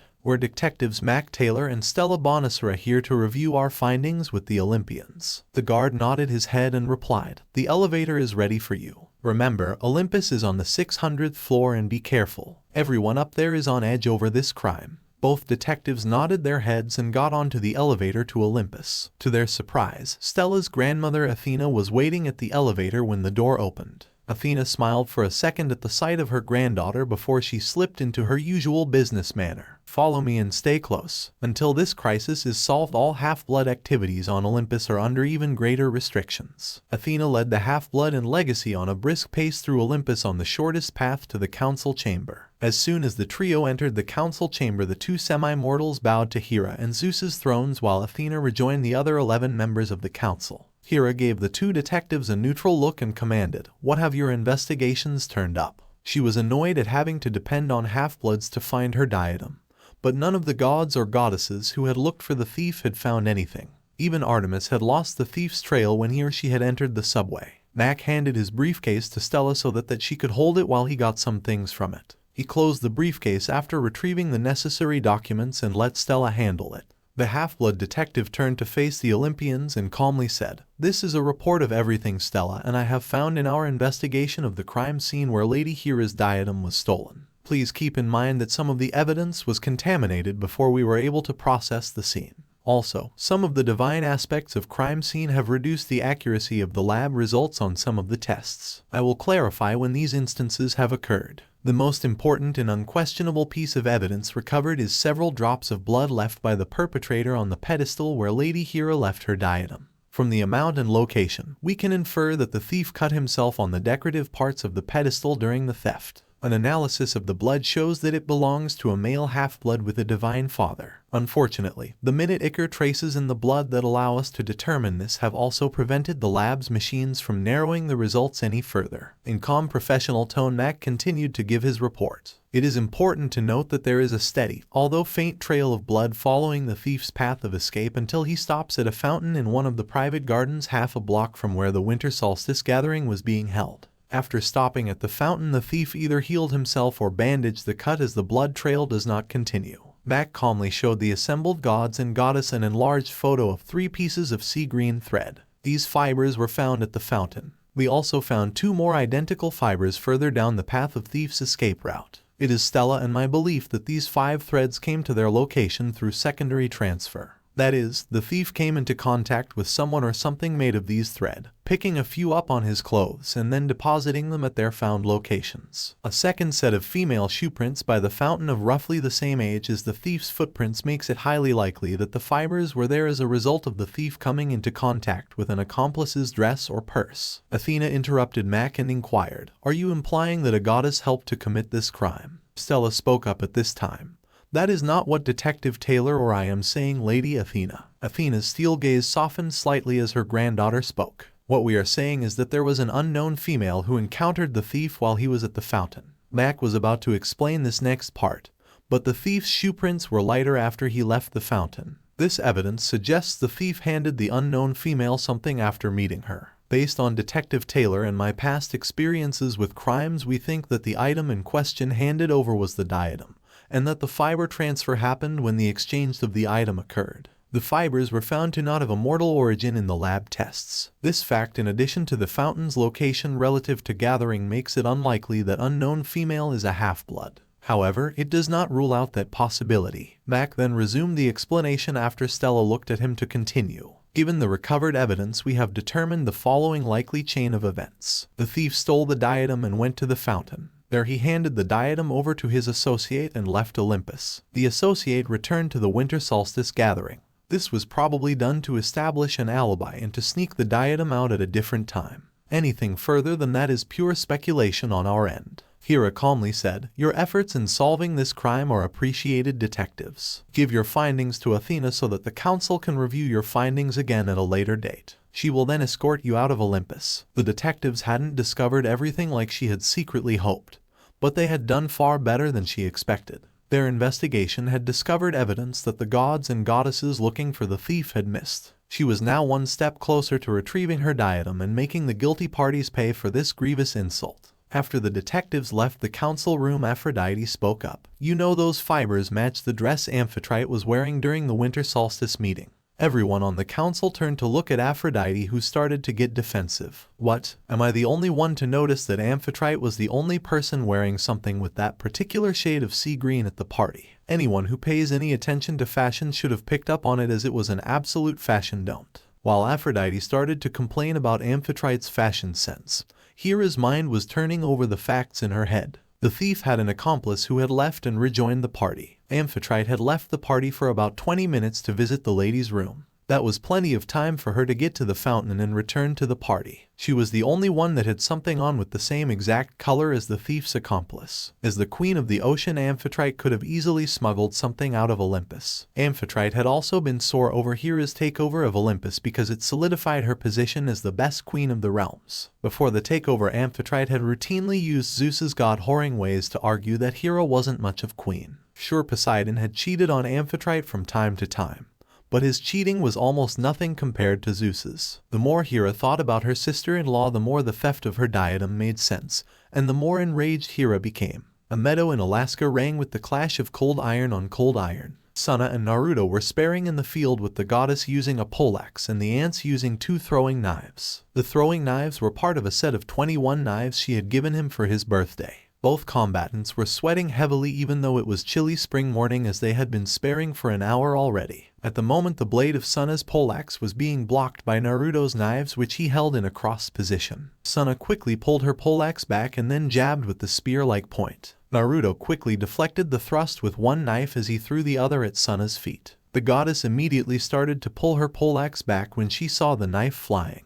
There was a flash of light when the knife hit the ground, causing Sona to immediately lash out with a kick to the flash. Her kick was blocked by Naruto's raised forearm, with the impact causing a small crack like the sound of a whip. Naruto retaliated by quickly swiping Sona's arm that was holding her poleaxe with the knife in his hand. Once Sona had been cut, Naruto dropped to the ground and grabbed the thrown knife. As he was grabbing the knife, he also kicked Sona's knee with all his might. A sickening crack was heard from Sona's knee, and the goddess let out a hiss of pain. She fell to the ground and called out, "I yield, Naruto. The match goes to you. Now go and get that apple I brought from Iden." Sona sat on the ground clutching her broken knee as Naruto ran to the goddess's motorcycle, which was parked on the other side of the meadow. As Naruto ran, he passed by his kanabo, which Sona had yanked from his grip halfway through the spar and ignored it for the moment. He opened on the bags on the bike and grabbed the golden red apple inside. Naruto then rushed back to Sona and handed her the apple. She promptly took a bite out of the apple, causing her knee to repair itself. Once Sona was healed from the spar, she pocketed the apple and smiled at Naruto. "That was a great spar, Naruto. I hadn't realized that I had neglected my mid-range training so much that I had become that rusty. We'll have to arrange to have more spars like this in the future." Naruto gulped and replied, "Sure, Sona." The Norse sun goddess was extremely good when it came to fighting. Fighting her in a simple taijutsu and weapons match had pushed him to the limit. She had nearly won the spar half a dozen times. Naruto had only managed to stay in the match because Sona had allowed him to use the Hiraishin as a handicap for herself. At least she didn't want a full-fledged spar because Naruto knew that he wouldn't have had a chance to win such a match. He was good, but Sona and the Aesir were on a completely different level to him. It was almost impossible for someone to win against someone thousands of years of near-constant battle experience and the power of one of the middle-level Biju that they controlled perfectly. The fact that the Aesir were extremely flexible in how they used their power as opposed to the Biju who mostly used brute force only increased the danger. Still, Naruto found the spar with Sona to be great fun, even though she had made him feel like a fresh genin at times. He got such a rush from a high-level battle when other lives were not on the line.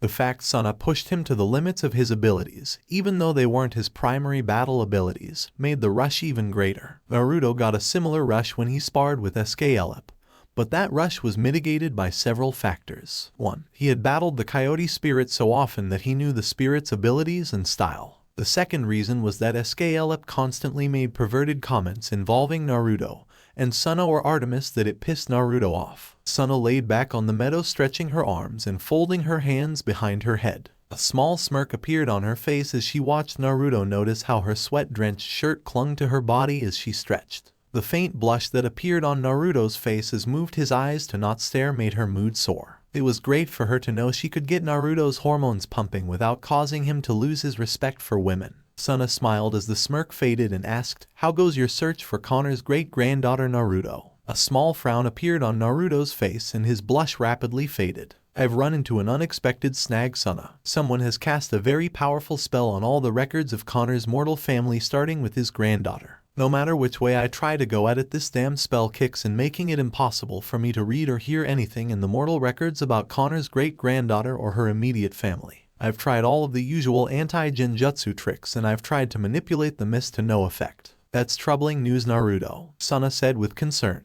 "The only way such a spell could be cast is if a god or goddess used a great deal of power. It's also rather concerning given that most gods and goddesses in the West will not spend so much effort to protect a mortal unless he or she is very important to them." Naruto sighed and replied, "Connor said that his great-granddaughter would be in great danger because of her connection with the ocean. The fact that such a spell was cast on her family after my mother formally accused Aunt Amphitrite of orchestrating the theft of her diadem is troubling. It's unlikely that these events are unconnected. The best-case scenario I can think of is that she or a close relative is very important to an important deity in Atlantis. Unfortunately, that scenario implies that Atlantis is prepping itself for further tension with Olympus. Aunt Amphitrite's refusal to give an oath on the river Styx to clear her name as mom requests, and Uncle Poseidon's rising temper over the accusations against Aunt Amphitrite have driven up the tension between the two cities higher than it's been in millennia. Worst case scenario is that she or a close family member did steal mom's diadem on Aunt Amphitrite's orders. If that's true, then all bets are off as this situation explodes. 3, 4, 5 You win by a landslide, collect 12 fame, which makes it your turn, Naruto. Artemis gave Naruto a small smile as she tallied her fame points and then handed him the dice. Since Naruto's school was currently on spring break, Artemis had invited him over to spend some time with her and the hunters. Technically speaking, Naruto had been in the hunters camp every week since he had left Camp Half-Blood thanks to his cage buncheons. The hunters, like the seasonal campers, had been receiving scrolls with sealed cage buncheons in them so that Naruto could be with them for continual training. Naruto rolled the dice, moved his token to the start of the space career, and then shifted the token so that he could go into the space career again. He paused for a second as one of his clones dispersed to give him a status report on the hunter's training session. After Naruto absorbed the clone's memories, he reached over and handed the dice to Caroline, taking care to avoid her raised leg. Caroline broke her leg yesterday in a hunting accident, which was why she was at the table instead of doing ninju training. Caroline rolled and frowned as her token had to stay in unemployment. She handed the dice over to Zoe, who was there officially to help Caroline if she needed anything. It wouldn't be proper if Artemis waited on the wounded hunter now, would it? Unofficially, Zoe was there at the other hunter's request to keep an eye on Naruto during his time with Artemis. Sadly for Zoe, her roll landed her on a square that caused her to lose her next turn. Zoe frowned slightly as she handed the dice over Artemis. The goddess smiled as she got the dice from her friend and lieutenant. Sitting among her family playing a game with some of her family and Naruto was enjoyable to Artemis. It let her escape from the trouble brewing between Olympus and Atlantis while also putting her mind at ease over her concerns with marrying Naruto. His agreement to marry her had ended the terror that had plagued her for years since she found out about his existence. But it didn't erase her apprehension over the fact of having a boyfriend or a future husband. That other northern goddess's interest in Naruto also added to her concerns. Artemis rolled one of the dice and landed on a space which gave her enough happiness to complete her winning formula. Everyone at the table congratulated Artemis on winning. Then Zoe and Naruto picked up the game. Artemis spoke just as Naruto was putting the careers board back in its box. "Naruto, would you please join me for a walk?" The goddess turned to Zoe and spoke before Zoe could say a thing. "Thank you for looking after Caroline while she's recovering, Zoe. I trust that she will remain in your excellent care while Naruto and I go for our walk." Both Caroline and Zoe gave Artemis a resigned look before they gave Naruto a short but fierce glare. Naruto ignored the glare since there was nothing personal about it. The hunters were merely trying to guard Artemis as they were supposed to do. In addition to being Artemis's friends, companions, and daughter figures, the hunters also served as her ceremonial guard, even though that role really wasn't needed given that she was a goddess. Still, one could no more blame the hunters for protecting Artemis than one could blame the ANBU for protecting Tsunade. Naruto finished putting the board game away and walked over to Artemis, who was getting out of her chair. The two of them walked out of the tent and saw half a dozen of Naruto's clones instructing the hunters on the basics of the Daten, Shinju Zanchu Jutsu. Artemis smiled as she saw how well her hunters were coming at learning jutsu. She then led Naruto out of the hunters' camp and into the surrounding forest. After a few minutes of silently walking together, Naruto spoke. "I'm sorry, Artemis, that I haven't figured out a new possibility to free you from your oath." Artemis shot Naruto an amused look and replied in a slightly sarcastic tone. "You do realize that most men consider the idea of marrying even a minor goddess to be an amazing blessing of the fates upon them. They would do the most difficult and foolishly dangerous quests they could think of in the silly hope that they might impress a goddess or at least a nymph to be their wife. And yet, here you are doing everything in your power to get out of a marriage with a major goddess that the goddess herself asked you to do. I'm starting to wonder if I should take personal offense at this, Naruto." Instantly Naruto started to nervously babble a defense against Artemis's little accusation. The more he babbled, the more tongue-tied he became, and Artemis's amusement at the situation increased. Finally, she started to giggle in amusement at Naruto's predicament, which caused him to pout. Artemis quickly contained her giggles and said, "I'm sorry, Naruto, but our situation is a bit humorous if one looks at it from an outside perspective. I didn't realize it until one of my hunters pointed it out to me the other day." Naruto thought about what Artemis had just told him and then nodded his head. From someone else's perspective, it might be hilarious that he was trying to get out of marrying a goddess. He gave her an amused look and said, "I suppose from one point of view that our situation is funny. However, people who find our situation funny are forgetting one very critical fact that changes everything. You asked me to marry you because you wanted to protect your hunters, not because you wanted to be my wife. I'd have to be the world's biggest slime ball to not do my hardest to free you from having to marry against your will." A faint golden blush appeared on Artemis's cheeks when she heard those words. Very few men displayed such honor when put to the test. In the past, when Artemis found such men, she usually bestowed a minor blessing in hunting if they were woodsmen, or blessed their wives with easy births and healthy children. She preferred female company because of her station and past experiences, but she appreciated when a man could rise above the filth of his fellow males to become a person of integrity. Such men treated their wives with respect and raised their children properly. They also didn't abuse women, which made things easier and more peaceful for her. It was good for Artemis to remind herself from time to time that Naruto was one of those men, as it made her less skittish when it came to any sort of romantic toned interactions with him. The couple walked in silence for a few minutes, simply enjoying each other's company and the scenery of the forest. During the walk, Naruto's hand brushed up against Artemis's and he instinctively grabbed it. Artemis was naturally surprised by Naruto's action, but quickly found that she enjoyed holding his hand. They eventually stopped walking when they came to a small pond where a family of ducks were swimming. Artemis's eyes were drawn to the ducklings and her thoughts started to turn to the future. The ducklings reminded her that when she married she would be expected to have children of her own.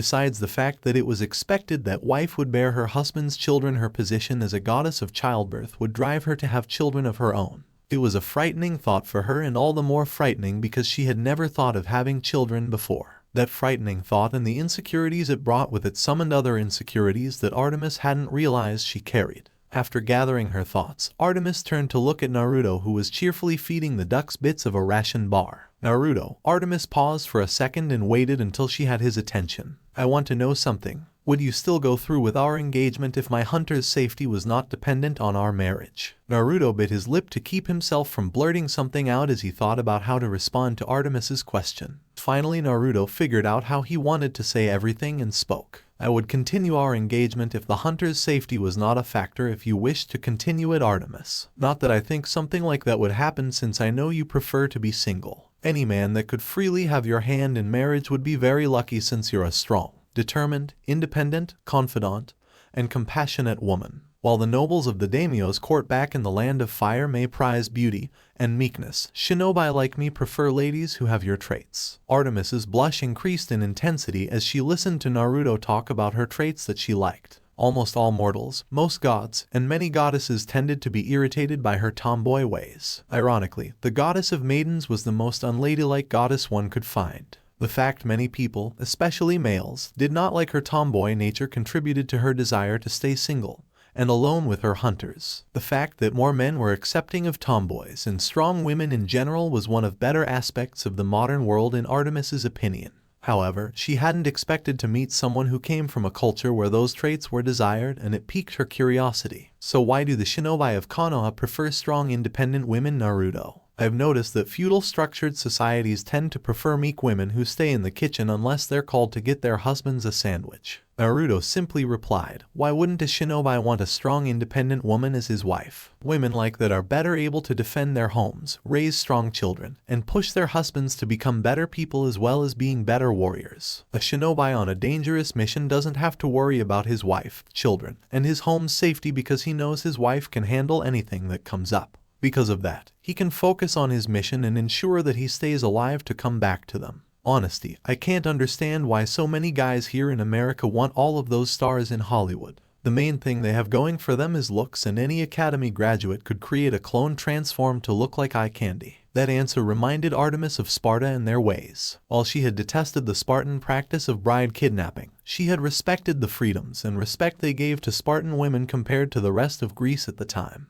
Artemis found that she liked much of what she heard from Naruto over the past several months about Konoha and the shinobi villages in general. The polygamy she could have happily done without, but she understood on an academic level why Konoha had such laws in play. The fact that such laws rarely came into play and only when the wife or wives of a shinobi allowed them go into effect lessened her annoyance. Naruto and she spent the next 20 minutes talking about Konoha and about the hunter's training regime before they headed back to camp. Later that night, Naruto was having a fitful night's sleep in his tent as a nightmare plagued him. In his dreams, Naruto was once again catapulted back to the long-forgotten era where the Titans and the first race of men fought a desperate battle of survival against enemies that could only be labeled as demonic abominations. This dream of Naruto's brought him to the sacking of a city by those demonic forces. Tears fell from his eyes as he was forced to watch the demons rip unborn children from their mothers' wombs and threw them into a fire. While in other areas of the city, captured children were pulled apart limb by limb in front of their parents who were slowly dying from being impaled with spikes. Why was he watching this atrocity? Naruto furiously struggled to wake up from this nightmare, or at least avoid watching the ancient atrocity. There was no reason for the brutality he was forced to watch. This was savagery and cruelty for the sake of savagery and cruelty. In his nightmare, Naruto was forced to look at the demonic soldiers' faces and see the pleasure these wicked acts caused them.